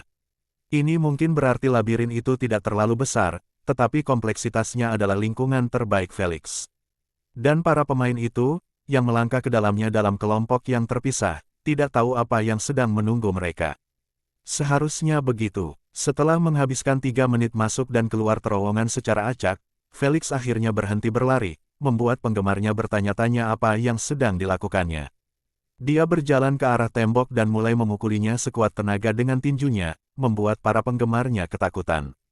Bam bam bam, suara pukulannya terus bergema di terowongan terdekat dari posisinya, membuat dia diketahui pemain manapun di area tersebut. Meliodas terus-menerus mengalihkan kamera di terowongan itu untuk membiarkan para penonton melihat apakah kebisingan itu menarik perhatian seseorang. Beruntung bagi para penggemarnya, tidak ada satupun pemain yang berada di dekat Felix saat ini. Mereka masih dekat dengan pintu masuk labirin. Felix lupa memperhitungkan akibat kekacauan, yang membuat para pemain tertunda 2 menit untuk bisa bergerak. Cek, aku terlalu dalam. Felix mendecak lidahnya sambil memijat buku-buku jarinya yang kesemutan. Tanpa berkata apa-apa, para penonton melihatnya berbalik dan kembali ke tempat asalnya. Bukankah dia memasuki labirin untuk memudahkan pelariannya? Mereka berpikir dalam hati. Sayangnya, pemandangan Felix yang mempersempit jarak antara dia dan para pemain menunjukkan kepada mereka bahwa dia tidak pernah berencana untuk melarikan diri. Setelah beberapa saat, Felix tiba-tiba menghentikan perjalanannya kembali saat ia melihat 5 orang humanoid di seberang terowongan. Dindingnya tidak begitu tebal, karena terowongan labirin menyerupai lubang yang ditinggalkan oleh cacing besar. 5 sekaligus, bahkan lebih baik. Felix menyeringai sambil berbalik dan mulai berlari diagonal bersama kelima pemain itu. Beberapa menit kemudian, Felix melihat ada terowongan yang mengarah ke sisi lain tembok. Matanya berbinar gembira, tetapi dia tidak memasukinya. Sebaliknya, ia berlari cepat ke arah batu dan melompat ke atasnya, menggunakannya sebagai daya ungkit untuk membangun momentum. Ia menekuk lututnya dan melemparkan dirinya ke langit-langit di atas mulut terowongan. Karena permukaannya tidak rata dan kasar, Felix merasa lebih mudah untuk tetap bergantung dengan jari-jari dan kakinya menempel di langit-langit seperti laba-laba. Sayangnya semua usahanya sia-sia karena ia menyadari bahwa para pemain sebenarnya mengabaikan terowongan ini dan menuju ke terowongan lain. Persetan dengan hidupku. Kesal, dia hanya bisa berimprovisasi dan berteriak dengan suara ketakutan, "Tolong. Pemilik rumah mengejarku." Terkejut, kelima pemain itu menghentikan langkah mereka, karena telinga mereka menangkap suara Felix yang bergema dengan cukup baik. Tidak mengherankan, Valkyrie memimpin tim ini karena 20 pemain yang tersisa dibagi menjadi 4 tim, masing-masing dipimpin oleh salah satu dari 4 anjing besar. Mereka mungkin ingin menemukan Felix, tetapi itu tidak berarti mereka akan berpencar menjadi 2 atau 3 dan mengirim diri mereka sendiri menuju kematian. Tetaplah di belakangku. Dengan ekspresi tenang, para Valkyrie menghunus pedang panjangnya sambil memanggil dengan lembut, "Perisai cahaya." Sesaat kemudian, cahaya terang mulai berkumpul di hadapannya hingga sebuah perisai lebar terlihat. Perisai itu terus memancarkan cahaya menyilaukan hanya di depannya, bagaimana dengan Valkyrie dan yang lainnya. Mereka mampu melihatnya seolah-olah perisai itu tidak ada di sana. Para pemain di balik Valkyrie mulai mengubah atau menciptakan kemampuan elemen ofensif atau defensif mereka sendiri. Sejauh ini, tidak ada satupun dari mereka yang merupakan pemain pendukung murni. Jujur saja, ini bisa dimengerti karena tidak banyak bloodliner pendukung yang memilih bermain secara individu. Terlalu berisiko bagi mereka. Aduh. Erangan kesakitan yang tiba-tiba mulai bergema melalui mulut terowongan, membuat Valkyrie dan yang lainnya mengerutkan kening karena khawatir. Mereka tahu bahwa siapapun yang meminta bantuan sebelumnya pasti telah ditangkap oleh Felix. Chronominia kirimkan posisi kita ke Tuan Frosty dan yang lainnya. Valkyrie memasuki posisi pertempuran sambil berjalan selangkah demi selangkah menuju terowongan, katakan pada mereka bahwa kita menemukan Tuan Tanah. Berbeda dengan suasana tegang yang dialami tim Valkyrie, para penonton malah tertawa terbahak-bahak saat melihat Felix pura-pura mengerang sambil tergantung terbalik di langit-langit tanpa sedikit pun rasa malu. Ini menunjukkan seberapa jauh Felix bersedia melangkah untuk mendapatkan poin permainan. Setelah Felix menyadari mereka semakin dekat ke terowongan, ia menutup mulutnya rapat-rapat dan mengencangkan pegangannya pada batu-batu terjal, khawatir mereka akan menyerah dan menjatuhkannya di saat yang tidak tepat. Derai-derai. Sementara itu, langkah kaki tim Valkyrie terus bergema di terowongan yang sunyi itu saat mereka berjalan sambil mata mereka mengamati setiap area. Terowongan itu tidak terlalu panjang karena hanya menghubungkan kedua jalan itu. Jadi, tidak butuh waktu beberapa menit sebelum mereka mencapai pintu masuk lainnya, tempat Felix tergantung di atasnya. Hanya jarak 15 meter yang memisahkan mereka. Chronomania, mohon pandu jalan masuknya untuk kami. Dengan hikmat, Valkyrie menyampaikan permintaannya melalui ratu. Dia tahu bahwa dalam keheningan yang memekakkan telinga ini, sebuah bisikan lembut akan bergema jauh dan luas. Chronomania menganggukkan kepalanya dan melangkah di depan mereka. Sosoknya menyerupai harimau putih setinggi 2 meter dengan taring panjang mencuat di rahangnya. Indra perasanya menjadi lebih tajam setelah dia berubah, sehingga setiap langkah yang dia ambil ke depan, membuat firasatnya berteriak padanya untuk mundur. Saat ia mencapai mulut terowongan, bulunya berdiri tegak di luar kendalinya. Lady Valkyrie, saya tidak bisa berjalan lebih jauh. Dia mengirim pesan dengan ekspresi serius. Tanpa menunggu tanggapannya, dia melangkah mundur, berencana untuk mundur. Dia mungkin setuju menjadi pengintai karena inderanya yang tajam, tetapi dia tidak akan pernah membahayakan dirinya sendiri demi orang asing. Telinga berbulu Chronomania tiba-tiba menangkap gerakan kecil yang datang dari atasnya. Waspada, dia mengangkat kepalanya, ingin memeriksa asal suara itu. Apa-apaan ini? Saat matanya tertuju pada langit-langit, dia melihat Felix sedang menyeringai jahat padanya sambil menjatuhkan diri di udara dengan kakinya yang mengarah ke wajahnya. Dia dengan cepat menaruh lengannya yang tebal dan berbulu itu dalam posisi berjaga sambil menahan napas. Gedebuk, kaki Felix mendarat di lengan Chronomania, membuatnya mundur 3 kali sebelum dia menstabilkan dirinya. Suara mendesing. Felix menggunakan lengan tebal Chronomania untuk melakukan salto ke belakang, mendarat di dalam terowongan tempat tim Valkyrie berada. Saat kakinya menyentuh tanah, dia menjentikan jarinya, menenggelamkan dirinya dalam bujukan korupsi. Aduh, Felix tidak perlu menoleh karena erangan kesakitan Chronomania sudah cukup untuk memberitahunya bahwa ia telah ditangani dengan tepat.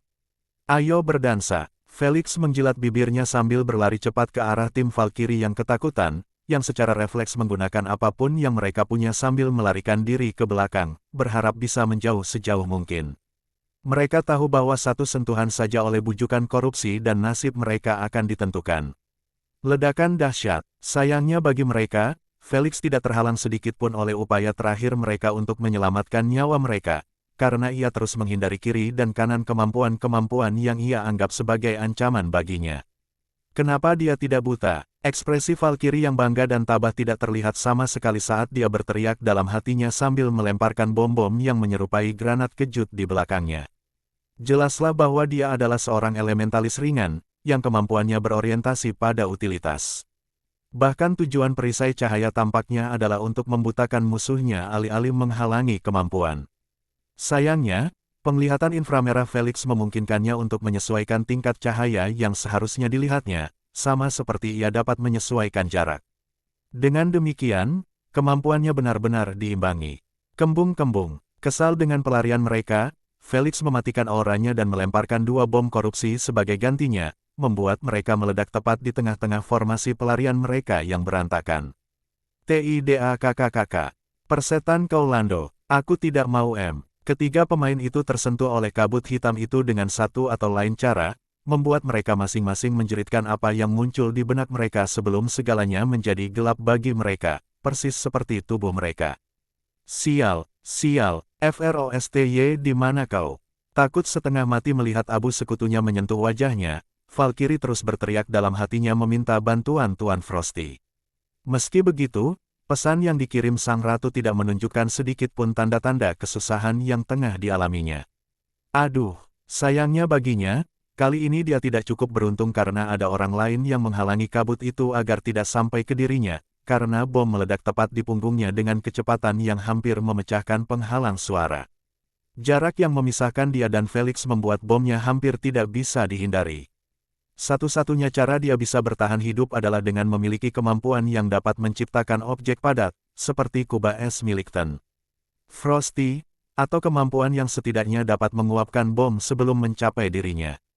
Sayangnya, elemen cahayanya memiliki banyak kualitas dan efek, bahkan memiliki kemampuan penyembuhan. Namun, opsi-opsi yang disebutkan itu bukanlah bagian darinya. Pedangnya, yang terjatuh ke tanah, adalah benda terakhir yang membuktikan keberadaannya, minus gundukan abu di dekat mereka. Dasar gadis bodoh. Asna menghinanya tanpa peduli, dia jelas petarung jarak dekat. Jadi, kenapa dia repot-repot mendekatimu? Dia mengandalkan kemampuannya untuk membutakanku, lalu membelah kepalaku dengan pedangnya. Itulah combo terkenalnya, yang kulihat di jaringan. Felix menggelengkan kepalanya sambil meninggalkan area pertarungan. Sayang sekali, penglihatan inframerahku memungkinkan aku untuk menyesuaikan intensitas cahaya. Tiba-tiba dia terkekeh, ya, bahkan tanpa itu, dorongan korupsiku sudah cukup untuk menghalanginya mendekatiku. Bukannya itu artinya dia masih bodoh. Asna mendecak lidahnya tanda mengkritik. Kamu salah. Felix menggelengkan kepalanya sambil menyeringai jahat. Semua orang yang dengan sengaja memutuskan untuk mengejarku di labirin ini bodoh. Para penonton tidak tahu mengapa dia menyeringai pada dirinya sendiri, tetapi itu tidak menghentikan mereka untuk menyemangatinya setelah memperlihatkan pertarungan sepihak seperti itu. Bagi mereka, dorongan korupsinya tampak terlalu kuat bahkan untuk garis keturunan legendaris. Terutama saat ia menggunakannya sejak awal permainan tanpa batasan atau kelemahan yang jelas. Kalau saja mereka tahu bahwa tangki energi Felix terkuras 10% setiap kali ia melemparkan bom korupsi, mereka tidak akan berpikiran seperti itu. Dan dengan itu, jumlah eliminasi pribadi Landlord saat ini adalah 17. Seru Meliodas dengan antusias, itu 3.400 GP tanpa menghitung kematian besar yang dia bantu sebabkan dengan bujukan halusinasinya. Markus, penggemar berat Felix, yang bertanggung jawab mendokumentasikan segala hal tentang Felix, telah menghitung total poin permainan yang diperoleh Felix saat ini sejak kakinya menginjakan kaki di pulau itu. 5.550 GP. 1000 GP dari menahan crown selama 15 menit berturut-turut, 1150 GP dari kekacauan yang ditimbulkannya dengan bujukan halusinasinya, dan terakhir 3.400 GP dari eliminasi langsungnya. Astaga! Dia kumpul sebanyak ini dalam waktu kurang dari 1 jam. Pemimpin Emma dan para penggemar di dekat Markus semuanya berseru kaget setelah melihat sekilas jumlah di hologram Markus. Pemain kedua dalam permainan dengan poin terbanyak bahkan tidak mencapai 600 GP. Perbedaan yang begitu lebar semakin menegaskan bagi para penggemar bahwa Felix sang idola mereka berada satu liga yang berbeda dari semua orang dalam permainan ini. Dia akan bertemu dengan tim lain. Biarkan aku mengetik dengan tenang. Marah, Markus mengusir mereka tanpa menoleh ke arah mereka. Pemimpin Emma dan yang lainnya kembali duduk dan mulai menyemangati Felix untuk pertarungan selanjutnya. 30 menit kemudian, Felix bersenandung pelan sambil mencengkeram leher Nona Senja yang tengah menatapnya dengan pandangan memohon. Retakan, terpisah, Felix mematahkan leher wanita itu dan melemparkan mayatnya di samping keempat rekan satu timnya, yang tergeletak di tanah dengan leher patah atau memiliki lubang peluru di dahi mereka. Setidaknya mereka adalah mayat utuh karena beberapa lainnya hanya gundukan abu hitam. Setelah berhadapan dengan tim Misdas, Felix meregangkan lengannya di belakang punggungnya sejenak sebelum melirik gelangnya. Para pemain dari hutan seharusnya sudah sampai dan memasuki labirin sekarang. Dia merenung sambil terus melihat waktu. Penuhi kebutuhanmu dengan lebih praktis. Marketplace baru, harga bersaing, kejutan menanti. Penuhi kebutuhanmu dengan lebih praktis. Marketplace baru, harga bersaing, kejutan menanti. Iklan oleh Pub Future, hanya tersisa 35 menit sebelum permainan berakhir. Semoga saja semua orang akan ada di sini. Felix memasukkan kembali tangannya ke dalam saku dan mulai melangkah dengan langkah besar tanpa tujuan seolah-olah dialah pemilik tempat ini. Apakah dia punya batas? Kenapa dia terlihat seperti memiliki aliran energi yang tak ada habisnya? Meliodas, seperti penonton lainnya, hampir kehilangan kesabarannya melihat Felix terus-menerus menghabisi para pemain dengan mudah, seolah-olah dia tidak bertarung 1 lawan 5 di setiap pertempuran. Selama 30 menit sebelumnya, Felix telah mengurus 2 tim lagi, yang masing-masing beranggotakan 5 pemain. Satu tim milik Cyberfly dan satu lagi milik Misdas. Menambahkan ini ke tim Valkyrie, dan totalnya akan mencapai 15 pemain yang tereliminasi hanya dalam 45 menit. Pembantaian sungguhan dalam permainan individu. Para penonton tidak lagi terkejut dengan aksi Felix yang luar biasa, tetapi takut dengan keberadaannya yang mengganggu keseimbangan permainan. Bagian terburuk dari semua ini adalah fakta bahwa Felix dikenal di jaringan karena bahkan bukan seorang bloodliner tahap 1. Dia menindas para bloodliner tahap 1 puncak kiri dan kanan, menyebabkan mereka tidak bisa lagi membedakan mana pemain veteran dan mana yang hardcore, karena dia menghancurkan setiap pemain sama seperti pemain sebelumnya. Pada titik ini, Felix di mata mereka tidak terlihat sebagai underdog atau pemain baru, yang masih dalam permainan penempatannya, melainkan pemain level tinggi yang turun untuk meneror para pemain silver yang malang. Para pemain hutan hujan ada di sini. Meliodas mengalihkan kamera dari Felix ke pintu masuk terowongan pertama, yang berada di dekat lingkaran merah. Seperti yang dikatakannya, Biohunter, Rosanna, Bloodriot, dan pemain hutan lainnya, mendekati terowongan sambil menjaga jarak jauh satu sama lain. Ketika transmisi lokasi pertama Felix berbunyi, pemain hutan menyadari bahwa mereka tertipu setelah melihat Felix berada di gunung berapi, bukannya beralih ke selatan seperti yang mereka duga. Lagi pula, hanya masuk akal untuk melarikan diri ke arah yang lain dari para pemain, bukan langsung menuju ke arah mereka. Sayangnya, saat transmisi itu berakhir, mereka sudah terlalu jauh di wilayah selatan di balik suar hijau. Hal ini menunda perjalanan mereka ke gunung berapi itu hingga setengah jam. Meski begitu, tampaknya tak seorang pun dari mereka yang khawatir karena masih ada cukup waktu bagi mereka untuk mendapatkan kembali mahkota. Apakah itu Tuan Frosty? Mengapa dia ada di luar gunung berapi? Saat mereka sampai di terowongan, mereka melihat Tuan Frosty dan kelompoknya duduk di atas batu besar dengan kepala tertunduk, menatap kaki mereka seolah-olah mereka sudah menyerah pada kehidupan. Tuan Frosty, ada apa denganmu? Bingung, Biohunter bertanya apa yang ada di pikiran semua orang. Tuan Frosty yang terbangun kaget, melihat ke bawahnya dan terkejut melihat sekitar 30 pemain tersebar di area tersebut ke dalam beberapa kelompok. Wajahnya kembali pucat saat melihat pemandangan itu. Dia segera mulai memberitahu mereka tentang apa yang terjadi di sini sejak kaki Felix mendarat di daerah vulkanik. Rosanna dan yang lainnya terus mendengarkan dia menceritakan kembali kejadian itu dengan bulu kuduk meremang. Menyingkirkan 28 pemain dengan jebakan. Membunuh tim demi tim yang dipimpin secara pribadi oleh pemain hardcore. Mereka tidak ingin mempercayainya dan tidak berani mempercayainya.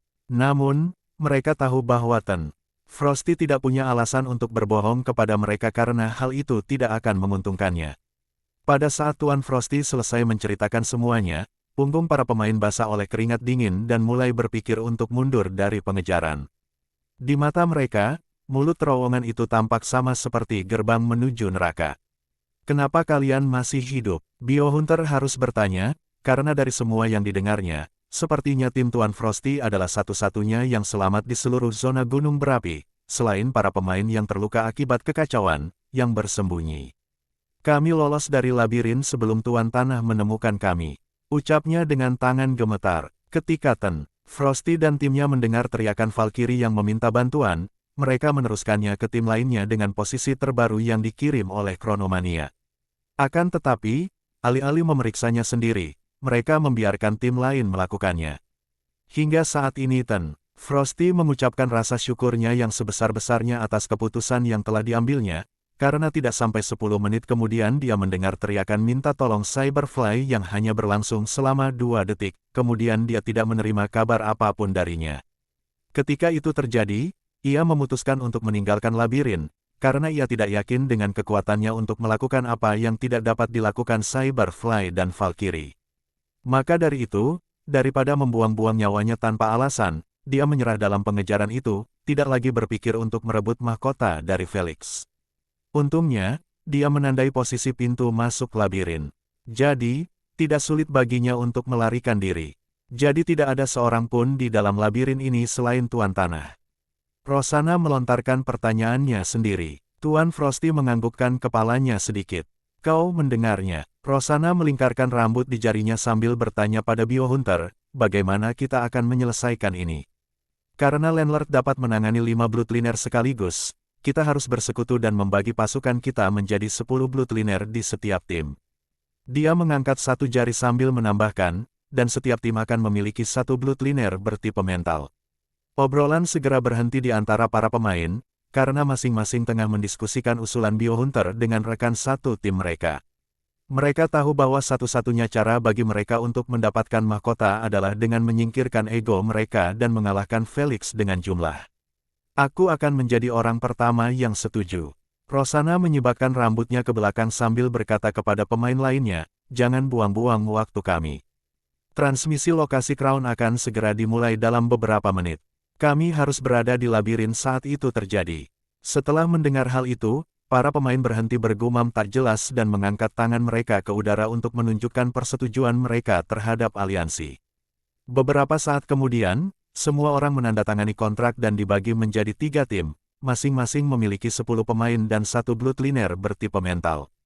Tuan Frosty dan sekutunya bergabung dengan tim ketiga dan mengambil alih kepemimpinannya. Bajingan itu benar-benar tidak punya harga diri. Ini membuatku kesal. Sialan, mereka bahkan melindungi pemain bertipe mental.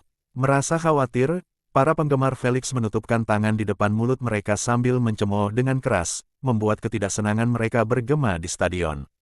Jelas bahwa mereka tidak yakin dengan peluang Felix untuk mengalahkan tim-tim tersebut, karena mereka tahu bahwa satu-satunya kelemahannya adalah kemampuan mentalnya. Sebelumnya, dia menyergap atau menghabisi para pemain dalam beberapa detik dengan bujukan korupsinya, tidak membiarkan para bloodliner tipe mental mengaktifkan kemampuan mereka. Tapi sekarang, para pemain itu akan dilindungi dengan segala cara. Minggir, teriak Biohunter sambil menyerbu ke dalam terowongan, diikuti oleh Rosanna dan yang lainnya. Perburuan ronde kedua telah dimulai. Melidoas mengalihkan kamera ke Felix sambil berteriak penuh semangat, apakah Tuan Tanah punya cukup energi untuk mengulang prestasi yang sama dan menciptakan pembantaian lainnya? Dia tersenyum lebar, saya pribadi tidak sabar untuk melihatnya. Sementara itu, di dalam labirin, Felix sedang duduk di atas batu permukaan datar dengan lengan bertumpu pada lututnya. 1 menit lagi dan 1 KGP lagi di kantong. Dia tersenyum tipis saat menyadari bahwa hanya tersisa 1 menit sebelum batas waktu 15 menit untuk menyelesaikannya lagi. Dia melirik total poin permainannya dan senyum lebar tak dapat dilakkan di bibirnya. 7.550 GP. Hehe, setelah aku memburu pemain hutan, aku bisa mencapai lebih dari 10K. Ia menggosok-gosokkan kedua tangannya dengan penuh semangat saat memikirkan hal itu. Intip-intip, setelah mendengar gelangnya bergetar, Felix berdiri sambil bertanya dalam hatinya, Asna, berapa banyak energi murni yang masih kamu miliki? Kalau aku berikan semuanya, paling banyak kamu akan mendapat tambahan 40%.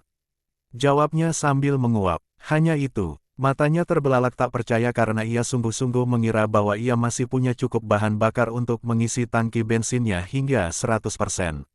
Heh, kenapa kamu malah kaget? Dia mencibir, kamu kan minta tenaga lebih banyak lagi setelah bertengkar. Tercengang, Felix terpaku di posisinya saat kenangan pertarungannya mulai muncul kembali di benaknya, menunjukkan betapa tidak bertanggung jawabnya dia dalam mengelola energinya. Dia sadar bahwa dia telah menggunakan bujukan korupsinya berkali-kali, padahal dia tidak perlu melakukannya. Hal ini membuat energinya terus menurun drastis. Namun karena ia memiliki energi murni Asna, ia tidak pernah berpikir sedetik pun bahwa bujukan lain yang lebih hemat biaya adalah pilihan yang lebih baik daripada bujukan korupsi. Aku benar-benar mabuk karena perasaan mampu mengubah orang lain menjadi debu dengan mudah. Dia tersenyum pahit, mengakui kesalahannya. Tanpa kusadari, aku menjadi rusak karenanya. Dia selalu memarahi Olivia karena tidak menghemat energi dengan baik, tetapi di sini dia mempraktikkan persis apa yang dia khotbahkan. Bagian terburuknya, energi yang dimurnikan itu tidak gratis.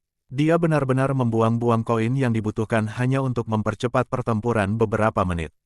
Energi yang dimurnikan seharusnya ditinggalkan sebagai energi cadangan saat ia tidak memiliki apapun untuk digunakan, tidak dihitung sebagai bagian dari tangki energinya. Itulah yang sedang dilakukannya sekarang, dan yang perlu diubah. Tepat saat dia hendak menamparkan pipinya untuk membangunkan dirinya, sinar kemasan diproyeksikan ke langit dari mahkota. Setelah Asna melihat sinar itu, ia mentransfer seluruh energi murni yang tersisa kepada Felix, mengisi tangki energinya hingga 50%. Sebelumnya ia hanya memiliki 10%. Perubahan rencana. Felix berhenti berpikir untuk memburu pemain hutan hujan, karena sekarang prioritas utamanya adalah bertahan hidup hingga permainan berakhir.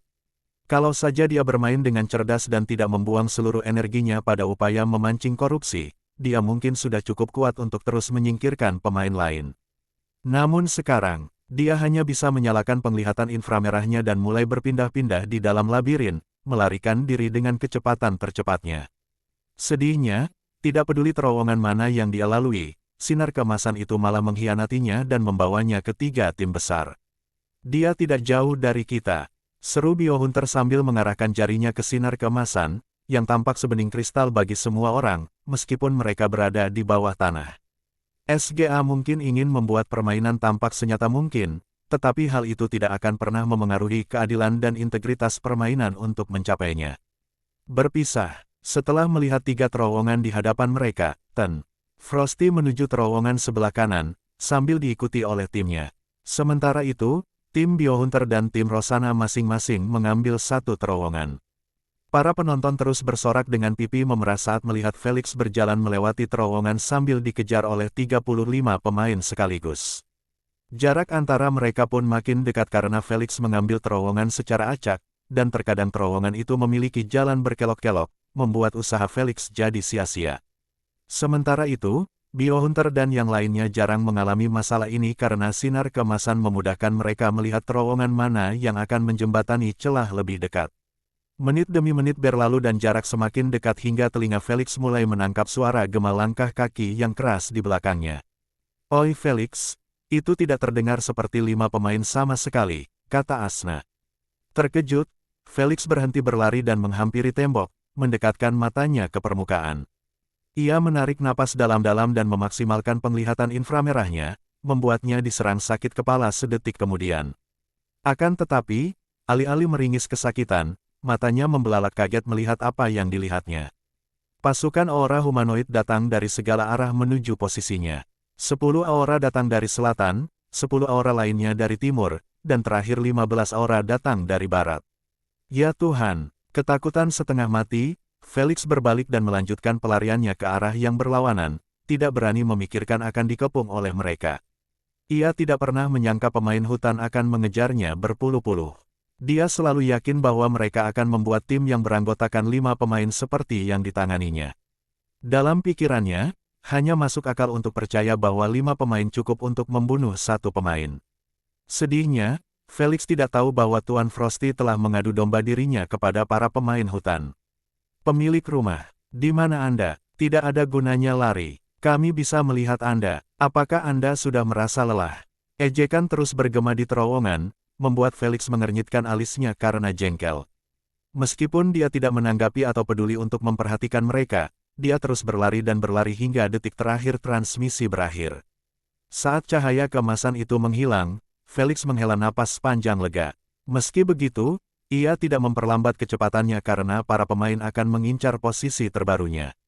Bicaralah tentang iblis dan dia akan muncul, karena saat Felix melihat ke kiri, dia melihat 10 aura merah berjalan diagonal bersamanya, mungkin mencari terowongan yang akan membantu mereka mencapai jalan yang dilaluinya. Felix yang tak peduli, hanya menyeringai dan memasuki terowongan yang berada di arah berlawanan, membuat usaha mereka sama sekali sia-sia. Setelah berlari beberapa saat, dia melihat lagi 10 aura humanoid di balik dinding, berlari dalam rute yang sama sekali berbeda dari rutenya. Beberapa detik kemudian, mereka menghilang dari pandangannya, yang berarti mereka berada 100 meter jauhnya dari Felix. Hal ini terus berlanjut, membuat para penonton tidak tahu apakah harus tertawa atau menangis. Adegan tersebut menyerupai permainan petak umpet, tetapi si penyembunyi memiliki kecurangan yang memungkinkan dia untuk menemukan para pencari sebelum terlalu dekat dengannya. Itu permainan yang sama sekali tidak adil. Ekspresi marah para pemain selama ini sudah cukup untuk menunjukkan bahwa mereka tidak menikmatinya sedikitpun. 14 menit kemudian, "Dasar babi tak berguna, kenapa kau punya kemampuan melacak, kalau kau tidak bisa melacak apapun?" Frosty terlihat sedang menegur seorang pria pendek, yang mengenakan kacamata.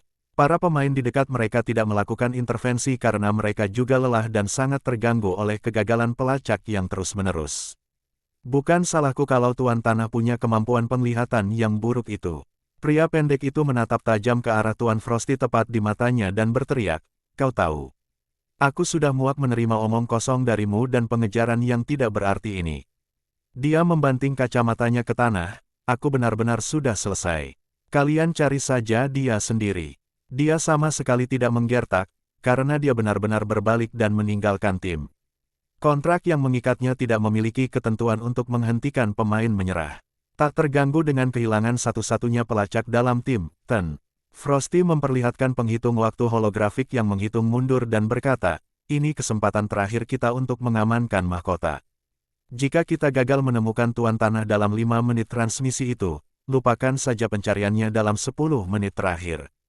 Tiba-tiba ia menambahkan dengan suara gemetar, "Jangan lupa bahwa gunung berapi itu bisa meletus kapan saja sekarang." Ekspresi para pemain berubah serius saat mendengar dia menyebutkan hal ini. Mereka tidak bodoh karena melupakan peringatan Meliodas di aula permainan, karena hal itu memengaruhi kehidupan mereka. Namun, tak seorang pun dari mereka mau mengalah. terutama saat transmisi terakhir akan segera dimulai. Meski begitu, semua orang membuat catatan mental untuk meninggalkan gunung berapi itu setelah 5 menit, terlepas apakah mereka mengambil mahkota atau tidak. Mereka akan memasuki 15 menit terakhir permainan dan gunung berapi itu bisa meletus kapan saja. Untungnya, ada alarm 2 menit sebelum letusan dimulai. Biohunter, Rosanna, apakah kalian punya rencana untuk menangkap Landlord dalam 5 menit ke depan? Tuan Frosty mengirimkan pesan pikiran. Bagaimana kalau kita berpencar untuk meliput wilayah yang lebih luas? Kalau kita terus menggunakan pendekatan yang sama seperti sebelumnya, aku ragu kita bisa menangkap Tuan Tanah. Rosanna menyarankan, saya setuju dengan itu. Ditambah lagi, saya ragu Landlord masih punya cukup energi untuk langsung menyingkirkan setiap tim yang ditemuinya. Biohunter setuju. Kalian bagilah tim kalian jika kalian mau, aku tidak akan membagi timku apapun yang terjadi. Ekspresi gelisah Tuan Frosty saat mengirim pesan ini cukup untuk menunjukkan bahwa ia masih takut pada Felix. Pengecut, timmu yang paling besar. Setidaknya pisahkan 5 pemain dan kau akan tetap bersama 9 pemain lainnya. Rosanna menghina tanpa malu. Lagi pula, dia benar-benar satu-satunya pemain dalam permainan yang tidak punya alasan untuk takut pada Felix karena dia tidak dapat menyentuhnya karena batasan kontrak. Akan tetapi, hal itu diterapkan dua arah, yang berarti dialah pemain yang paling tidak berguna dalam seluruh pengejaran itu. Satu-satunya alasan dia masih di sini adalah untuk mencari mahkota jika para pemain berhasil membunuh Felix. Kontrak yang dia tanda tangani tidak ada hubungannya dengan mahkota. Sedihnya, baik Biohunter maupun Frosty tidak tahu bahwa Bloodliner legendaris kedua dalam permainan, yang sejujurnya mereka harapkan, hanya ada di sini untuk menunggangi kesuksesan mereka. Hanya tersisa 10 detik sebelum transmisi selesai. Biohunter memberitahu mereka, baiklah, aku akan melakukan apa yang disarankan Rosanna. Tuan Frosty akhirnya menyerah. Ingat, jangan menyerang saat Anda bertemu dengan Tuan Tanah, kelilingi saja dia dan pastikan untuk menghalangi jalannya untuk mundur. Saat pesan Biohunter bergema di benak Rosanna dan Tuan Frosty, sinar kemasan muncul lagi di langit. Kali ini, semua orang tahu bahwa permainan akan diputuskan dalam 5 menit itu. Aduh, terjadi lagi. Felix yang berjalan santai seolah tidak sedang diburu 35 pemain, mendesah kelelahan sambil menatap sinar kemasan di atasnya. 5 menit lagi dan aku akan keluar dari neraka ini. Dia menyeka dahinya yang berkeringat sambil menambah kecepatannya, mulai berlari cepat. Dia merasakan panasnya meningkat secara bertahap, mengubah labirin menjadi tungku. Ia yakin bahwa ini adalah tanda bahwa gunung berapi itu akan meletus, yang sejujurnya cukup bisa dimengerti. Karena alarm 2 menit itu hampir tidak cukup untuk memberi para pemain peluang untuk melarikan diri. Tetapi sekarang, setelah merasakan panas yang meningkat, setiap orang yang punya otak akan mengerti bahwa sudah waktunya untuk bangkit. Sayangnya bagi Felix, semua orang terlalu sibuk mengejar dan tidak bisa menyerah begitu saja. Apa mereka berpisah? Felix mengangkat alisnya dengan heran saat menyadari 5 aura merah mendekatinya dari sebelah kiri. Seperti biasa, ia memilih terowongan terdekat yang berlawanan arah dengan mereka. Namun, setelah berlari selama beberapa detik, ia melihat 5 aura lain menghalanginya dari depan. Jengkel, dia mengatupkan bibirnya sambil berbalik, kembali dari tempat dia datang. Sayang sekali, dia belum bergerak 2 langkah pun ketika melihat 5 aura menyerbu ke arahnya dari belakang juga. Sial, aku akan segera dikepung. Felix menyadari bahwa situasinya semakin buruk, karena dia yakin para pemain tidak akan menyerangnya tetapi hanya akan menghalangi jalannya hingga yang lain tiba. Kemudian, mereka semua akan menyerangnya secara bersamaan. Dia tahu bahwa dirinya akan hancur jika hal itu terjadi. Saya hanya bisa melakukan gerakan pertama. Tanpa ragu, dia berbalik dan berlari cepat ke arah 5 pemain yang mendekat dari depan. 2 bom asam tergeletak dengan tenang di saku jaketnya. Ia tidak berencana menggunakan bujukan korupsi itu lagi, karena energinya tidak cukup, dan bahkan jikapun bisa, Felix berencana menyimpannya hanya dalam situasi yang genting. Dia datang ke arah kita. Masuki posisi bertahan. Anehnya, Biohunter memimpin tim yang dipilih Felix. Para pemain di timnya segera mengaktifkan kemampuan bertahan mereka sambil mengepung gadis itu, yang 2 jarinya ditempelkan di pelipis kirinya. Felix yang baru saja memasuki garis pandang mereka, tak kuasa menahan diri untuk tidak menurunkan alisnya tanda gelisah. saat melihat gadis di dalam barisan mereka. Namun, setelah melihat matanya terbuka, dia menghela napas lega sambil menjentikkan jarinya, menyelimuti dirinya dengan aura putih. Semoga berhasil menggunakan kemampuanmu padaku. Felix terkekeh sambil berlari ke arah mereka, membuat ekspresi Biohunter berubah menjadi tidak sedap dipandang. Ekspresi tercengang yang ditunjukkan gadis itu sudah cukup untuk memberitahunya bahwa kemampuan mentalnya sama sekali tidak berguna jika target tidak berada dalam pandangannya. Lagi pula, bagaimana dia bisa memengaruhi pikiran Felix jika dia bahkan tidak bisa melihatnya? Fiuh, sayang, Felix tidak memberi mereka cukup waktu untuk memikirkan solusi lain saat ia melemparkan 2 bom asam ke arah gadis itu. Suara mendesing. Tiba-tiba dinding api kehijauan muncul di depan bom-bom itu, menyebabkan bom-bom itu menguap begitu saja saat melewatinya. Lumayan, alih-alih merasa khawatir, Felix malah tertawa kegirangan sambil terus menyerang Biohunter yang berdiri di balik dinding api. Bagaimana dengan ini? Teknik hujan naga. Biohunter berteriak sambil mulai menamparkan dinding api dengan telapak tangannya berulang kali, mengirimkan hujan ular kecil berwarna hijau, meluncur di udara saat mereka menargetkan bola putih itu. Dasar naga, kalau dia lihat yang asli, dia pasti takut kencing di celana, ejek Asna. Karena asyik menghindari ular-ular itu, Felix tidak memperhatikan apa yang dikatakannya. Dia hanya terus tersenyum bodoh, menikmati perasaan bertarung lagi alih-alih hanya melemparkan 1 bom korupsi dan mengakhiri segalanya. Wah, wus. Serangan mendadak dari kemampuan unsur menyerang Felix dari depan, menghapus seringai bodoh dari wajahnya, dan secara refleks ia terpaksa berguling ke samping. Pada akhirnya, ini adalah pertarungan 1 lawan 5. Ledakan, sialnya, ia berguling ke arah salah satu hujan ular yang tiada henti, membuatnya terkena ledakan langsung. Api tidak membungkus tubuhnya setelahnya, tetapi ledakan itu sendiri cukup melukai Felix, memaksanya menggunakan revitalisasi sambil berguling-guling di tanah, tidak berencana untuk tetap berada di tempat yang sama sedetik pun. Bagusnya dia melakukannya, karena saat Biohunter mendengar ledakan itu, dia segera beralih dari melempar secara acak ke menargetkan area tertentu, menyebabkan puluhan ular hijau menghujani tanah. Tanpa diperintah, semua pemain mengarahkan kemampuannya ke area tersebut juga, dan sama sekali tidak mengenai Felix. Hal ini memberinya waktu untuk menenangkan diri dan bangkit kembali. Ia menggertakkan giginya saat bekas luka bakar di tubuhnya menusuk-nusuknya selama proses revitalisasi. Syukurlah, luka-lukanya hanya di kulit saja, sehingga rasa kantuknya cukup untuk menyembuhkannya kembali ke kondisi prima dalam sepersekian detik. Aku harus mendekat. Felix memikirkan cara untuk membantunya menempatkan lawan-lawannya dalam auranya, karena bomnya jelas tidak berguna melawan dinding yang terbuat dari api kehijauan itu. Dia tidak ingin membuang-buang energinya dengan melemparkan bom di atas kepala mereka, karena mereka dapat dengan mudah menghindarinya. Ledakan-ledakan, Felix terus menghindari kemampuan yang ditargetkan secara acak itu sambil mengamati sekelilingnya, mencari sesuatu yang dapat membantunya. Oh, itu sudah cukup. Matanya berbinar saat melihat beberapa batu besar berukuran sedang di dekat dinding terowongan. Sebuah ide muncul di benaknya setelah teringat serangan yang dialaminya di labirin acak. Ledakan-ledakan, tidak peduli dengan ledakan yang terjadi di sekitarnya, Felix berlari ke arah batu-batu besar dan bersembunyi di baliknya untuk berlindung. Namun, ia segera melakukan hal yang tak terduga saat ia merentangkan tangannya lebar-lebar dan memeluk salah satu batu besar. Batu besar itu hitam dan kasar, membuat Felix dapat menggenggamnya erat-erat dengan jari-jarinya yang sekuat baja. Bangkit, teriaknya dalam hati sambil berusaha mengangkatnya. Para penonton tercengang karena batu besar itu 3 kali lebih besar dari Felix, namun ia masih berusaha mengangkatnya. Dia pasti gila, teriak Meliodas kaget dengan apa yang ada di pikiran semua orang.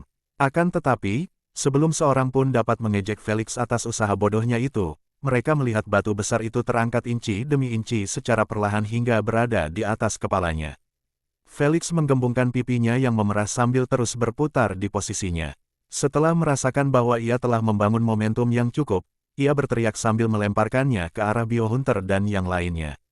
Suara mendesing. Sebelum Biohunter dan yang lainnya bisa memahami suara angin yang tidak biasa itu, boulder melesat keluar dari aura putih, bergerak ke arah mereka dengan ganas seperti bola penghancur. DOOODGE. Biohunter berteriak ketakutan sambil melompat ke samping, tidak peduli lagi dengan formasi pertahanan. Para pemain tidak memerlukan peringatannya, karena masing-masing mengaktifkan kemampuan melarikan diri mereka atau langsung melemparkan diri sejauh mungkin dari zona ledakan. BUM. Segera setelah bertabrakan dengan tanah, batu besar itu pecah menjadi potongan-potongan dengan berbagai ukuran dan bentuk, melontarkannya ke segala arah seperti peluru. Ark, sial, aduh, Biohunter dan para pemain, yang hanya melakukan gerakan menghindar dasar, tidak luput dari hujan batu tersebut. Suara mendesing. Saat debu mulai mereda, Meliodas dan para penonton terkesima melihat Biohunter dan sekutunya mengerang di tanah sambil memegangi tubuh mereka yang memar. Untungnya, mereka berbaring dalam posisi meringkuk sebelumnya, sehingga berhasil melindungi organ vital mereka. Hanya satu pemain yang berhasil melarikan diri dengan selamat saat ia menggali lubang di tanah, yang hampir tidak cukup untuk menyembunyikan satu orang. Puff puff, puff. Tak main-main, Felix melemparkan bom kelumpuhan pada setiap pemain, memanfaatkan fakta bahwa mereka tidak bisa menahan napas meskipun mereka ingin. Memar yang menyakitkan membuat mereka hampir mustahil untuk menahan napas. Sesuai permintaannya, Biohunter dan yang lainnya menghirup bujukan itu dengan patuh dan membeku di posisi mereka dengan ekspresi bingung. Namun, tak ada yang dapat menyembunyikan kengerian yang nyata saat mata mereka terbuka lebar, menatap kaki yang mendekati wajah mereka sambil menendang. Tunggu, aku ingin membeli hidupku. Bam, tolong Tuan Tanah jangan. Bam, Anda akan segera menyusul kami. Catatlah kata-kataku, Tuan Tanah. Pukulan, pukulan, benar-benar tuli terhadap suara ratu, yang mengirimkan kata-kata terakhir mereka. Felix menendang kepala mereka hingga tak sadarkan diri satu persatu, membuat mereka langsung meledak saat bersentuhan. Dia tidak punya waktu untuk menuruti permintaan atau keinginan mereka karena pemain lainnya tidak pernah berhenti berlari ke arahnya. Setelah berhadapan dengan mereka, dia melirik lubang di tanah dan melemparkan satu bom asam ke dalamnya sebelum melesat pergi, tidak berencana untuk tinggal dan melihat hasilnya. Pemilik rumah sekali lagi menunjukkan kepada semua orang bahwa kecerdasannya adalah senjata terhebatnya. Komentar Meliodas penuh semangat, benar-benar melempar batu besar untuk menerobos formasi pertahanan mereka. Luar biasa, sementara para penonton bersorak, sejumlah penggemar Felix kehilangan kata-kata sejak Felix melemparkan batu besar. Apakah dia benar-benar meniru Boulder Explosion oleh Pure Muscle? Pertanyaan ini terus terulang di benak mereka, membuat mereka linglung. Ini adalah pertama kalinya mereka melihat seseorang meniru kemampuan Bloodliner lain dengan paksa. Namun, ketika itu datang dari Felix, mereka tiba-tiba merasa seperti itu sudah bisa diduga. Pemilik tanah, pemilik tanah, pemilik tanah. Mereka semua tersadar dari lamunan mereka saat mereka mulai bernyanyi dan mendukung Felix setelah melihat dia mengalami kesulitan untuk keluar dari kepungan tim lawan. Pertarungan dengan tim Biohunter berlangsung selama 30 detik. Namun, itu lebih dari cukup bagi tim di belakang Felix untuk mengejar dan yang lainnya mencapai posisi mereka. Seperti dugaan Felix, mereka tidak mendekatinya tetapi terus menunggu semua orang berhasil sebelum mereka menyerang sekaligus. Apa yang bisa dilakukan Tuan Tanah untuk lolos dari kepungan luas ini? Gemuruh. Sebelum Meliodas bisa menyelesaikan kalimatnya, suara ledakan bergema di layar, mengejutkan semua orang. Meliodas langsung mengarahkan kamera dari Felix keluar gunung berapi. Saat para penonton melihat apa yang terjadi, mereka tidak dapat menahan diri untuk berseru kaget dan gembira. Gunung berapi itu meletus. Gemuruh. Gunung berapi yang tadinya tenang-tenang saja sepanjang permainan, bergetar tiada henti, menyebabkan batu-batu dan bongkahan batu di sekelilingnya mulai berguling menuruni bukit sambil bertabrakan satu sama lain. Namun, ini tidak ada apa-apanya dibandingkan dengan apa yang terjadi di dalamnya. Felix yang tengah melarikan diri ke arah berlawanan dengan pintu masuk labirin langsung berbalik 180 derajat dan melesat dengan keringat dingin membasahi punggungnya. Para pemain tidak peduli lagi padanya atau mahkota setelah melihat terowongan bergetar seperti dilanda gempa bumi berkekuatan besar. Retakan, tanah di hadapan Felix tiba-tiba terbelah menjadi dua bagian, memaksanya secara refleks melompati jurang yang baru muncul itu dengan ekspresi malu. Astaga, setelah melirik ke bawahnya saat di udara, jantungnya hampir melompat dari tenggorokannya saat melihat lava mendidih yang naik perlahan ke atas.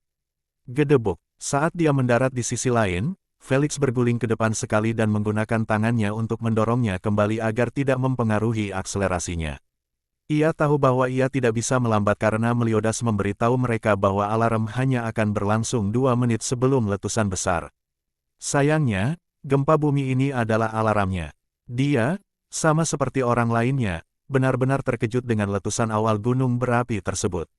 Ia selalu percaya bahwa gunung berapi itu akan meletus pada 5 menit terakhir atau bahkan 10 menit terakhir. Namun, letusan itu harus terjadi tepat 2 menit setelah hitungan mundur 15 menit dimulai. Tak seorang pun menyangka itu akan terjadi. Sementara itu, ratusan meter di depan Felix, Tuan Frosty dan kelompoknya juga berlari menyelamatkan diri. Tak seorang pun peduli dengan sinar cahaya keemasan yang mendekati mereka dari belakang. Kecuali Tuan Frosty, jika aku tidak memenangkan permainan ini, maka tidak akan ada seorang pun yang akan menang. Ekspresinya berubah penuh kebencian saat dia melotot ke arah sinar keemasan itu.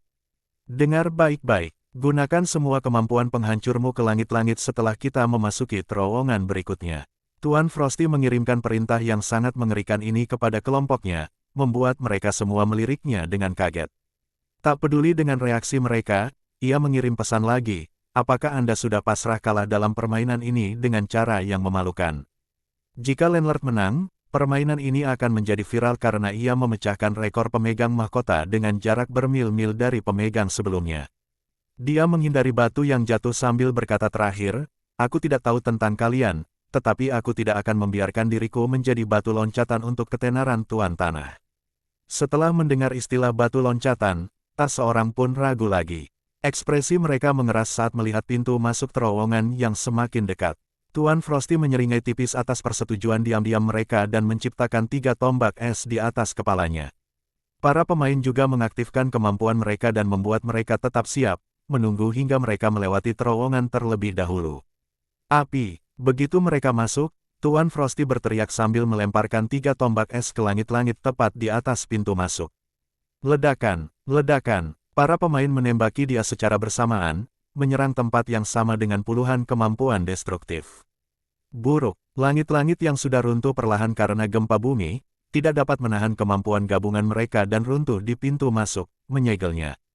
Kerja bagus, gembira dan gembira, Tuan Frosty mengepalkan tangan sambil melihat pintu masuk yang tertutup. Saat dia merayakan keberhasilan Felix mengamankan keselamatannya, pemimpin Emma hampir terkena serangan jantung setelah melihat mereka berhasil dalam rencana mereka. Dia tahu bahwa menghancurkan pintu masuk terowongan ini akan menghancurkan Felix, karena itu adalah satu-satunya jalan pintas menuju pintu keluar labirin. Dengan menghancurkannya, mereka hanya memberi Felix 2 pilihan, kembali dan mengambil rute yang lebih panjang atau menggali lubang melalui reruntuhan. Tak satu pun pilihan itu dapat dilaksanakan dalam waktu sesingkat itu. Tepat seperti dugaan Emma, saat pandangan Felix tertuju pada tumpukan puing, bibirnya terbuka sedikit saat ia membeku di hadapannya. Felix mendengar suara keras bangunan runtuh, tetapi ia tidak menganggapnya serius karena ia mengira itu hanya disebabkan oleh batu yang jatuh ke tanah. Lagi pula, gempa ini adalah untuk memperingatkan mereka agar tidak mengubur mereka di dalam gunung berapi. Ini membuatnya menyadari bahwa para pemainlah yang bertanggung jawab atas hal ini. Sial, aku harus cari jalan lain. Tak mau membuang waktu meratapi nasib karena ditipu seperti ini, Felix berbalik dan berlari kencang sambil mendengus, memaksakan tubuhnya bekerja semaksimal mungkin. Ratu, waktunya, tanyanya dengan gelisah. Waktu tersisa 1 menit 20 detik. Tanggapannya membuat hatinya hancur karena dia yakin bahwa dia hampir tidak punya cukup waktu untuk meninggalkan labirin. Jangan sekali-kali menyebut gunung berapi itu dan memberi jarak yang cukup jauh darinya supaya tidak tertimpa batuan cair, yang akan menghujani premisnya. Meliodas membagi layar menjadi 2 bagian, satu bagian menunjukkan Felix dan bagian lainnya menunjukkan rute terdekat ke pintu keluar yang sedang diambil Felix. Ia belum selesai karena ia segera menambahkan pengatur waktu di layar, yang menunjukkan waktu yang dibutuhkan Felix untuk benar-benar mencapai hutan dari posisinya. 5 menit. Felix butuh waktu 5 menit untuk bertahan hidup dari letusan itu. Namun, dia bahkan tidak punya waktu 2 menit. Tidak mungkin. Omong kosong. Berhentilah berbohong, masih ada cukup waktu bagi Tuan Tanah untuk melarikan diri ke tempat aman. Seharusnya dia tidak memasuki gunung berapi itu sejak awal. Akhirnya, kecoa itu akan mati. Tidak mengherankan, Mastermania menonton pertandingan di ruang VIP sendirian. Lagi pula, bagaimana mungkin dia tidak melihat Felix dihabisi oleh para pemain karena hadiah yang ditawarkannya. Sayang, Sepanjang permainan ia hanya menerima kekecewaan demi kekecewaan. Namun akhirnya, Felix bertemu satu-satunya lawan yang mustahil dikalahkannya. Ibu Pertiwi. Mata Mastermania berbinar karena kegembiraan dan keinginan kuat untuk menyaksikan Felix akhirnya bertemu dengan Sang Pencipta. Sementara para penonton mulai menyerah terhadap Felix dan meragukan peluangnya untuk bertahan hidup, dia belum patah semangat. Otaknya bekerja dengan kapasitas penuh untuk mencari solusi agar dia bisa keluar dari lubang sialan ini. Sementara itu, matanya mengamati setiap detail di dalam terowongan dengan sangat jelas, membuatnya merasa seperti melihat semuanya dalam gerakan lambat. Batu-batu yang berjatuhan, lantai yang retak, asap merah yang keluar dari retakan-retakan itu, semuanya terlihat jelas di matanya, memberinya apapun yang ia butuhkan untuk memperoleh inspirasi dan membuat rencana yang mungkin akan membuatnya tetap hidup untuk menceritakan kisah tersebut. Dia tidak tahu apakah itu karena pengaruh adrenalin atau hal lain, tetapi otaknya sudah sibuk memikirkan kelangsungan hidupnya sehingga memikirkan masalah ini. Tiba-tiba, celah matanya membesar saat melihat sebuah batu panjang dengan permukaan datar, menyerupai papan selancar yang tertancap di bawah bongkahan batu besar. Itu saja, saat dia melihatnya, rencana gila terbentuk di benaknya, berakar dan menolak untuk pergi. "Apa kau sudah gila?" Asna langsung memarahinya setelah membaca pikirannya dan melihat apa yang sedang direncanakannya, itu tidak akan berhasil. "Kau hanya akan terbunuh. Apa kau punya rencana yang lebih baik?" Balas Felix sambil mengubah arahnya, menuju ke batu yang menyerupai papan selancar itu. "Tidak ada apa-apa. Kalau begitu, jadilah gadis baik dan jangan ganggu aku selama semenit ke depan. Aku butuh konsentrasi penuh." Felix memberitahunya dengan tenang sambil memegang batu besar itu. Asna terdiam setelah mendengar perkataannya itu. Apa yang sedang dia lakukan? Bingung, Meliodas melihat Felix mendorong batu besar itu alih-alih lari.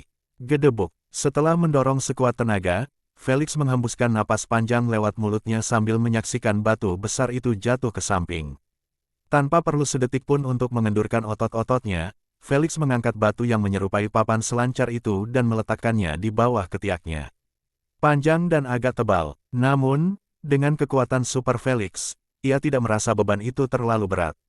Mungkin, itu hanya adrenalin yang masih terpompa, membuatnya tampak mudah. "Ratu, waktunya," tanyanya lagi sambil meneruskan perjalanannya. 1 menit, jawabnya. 1 menit sebelum letusan penuh, ini berarti saya punya lebih sedikit waktu untuk mencapai posisi sempurna. Alih-alih gusar, Felix menundukkan kepalanya dan menyerbu dengan gegabah melewati bebatuan yang berjatuhan, tidak peduli lagi menghindari bebatuan berukuran kecil. Buk-buk, kepala dan bahunya sesekali terhantam batu-batu kecil, membuat Felix meringis kesakitan. Alih-alih menahannya, ia mengaktifkan aura dan menggunakan revitalisasi untuk menyembuhkan luka-lukanya saat masih bergerak.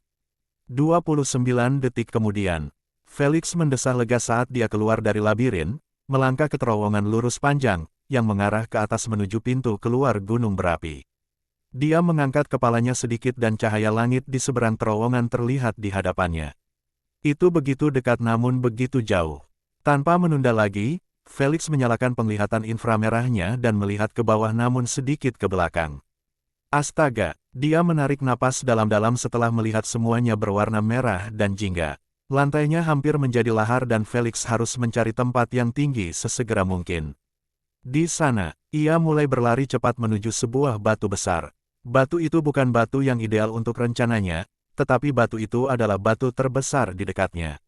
Setelah sampai di sisinya, ia memanjat batu-batu kecil yang ditumpuk di dekatnya hingga ia cukup dekat untuk melemparkan batunya yang seperti papan selancar ke atas batu besar itu tanpa khawatir batu itu pecah setelah bersentuhan. Suara mendesing. Kemudian, ia melompat dengan mudah ke batu besar itu dan segera melihat ke belakangnya. Lahar mendidih terlihat naik perlahan dari salah satu dari banyak jurang di tanah. Gemuruh. Gempa tambahan yang tiba-tiba melanda terowongan, membuat Felix kehilangan keseimbangan dan hampir terjatuh.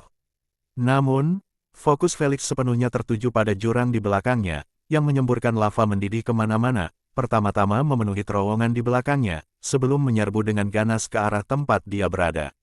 Tanpa bertanya kepada Ratu, Felix tahu berdasarkan meningkatnya kecepatan lava, bahwa letusan telah dimulai. Seluruh alasan lautan lava di bawah gunung berapi tidak menyerbu dengan dahsyat dalam beberapa detik, adalah untuk memberi para pemain waktu beberapa menit untuk mundur.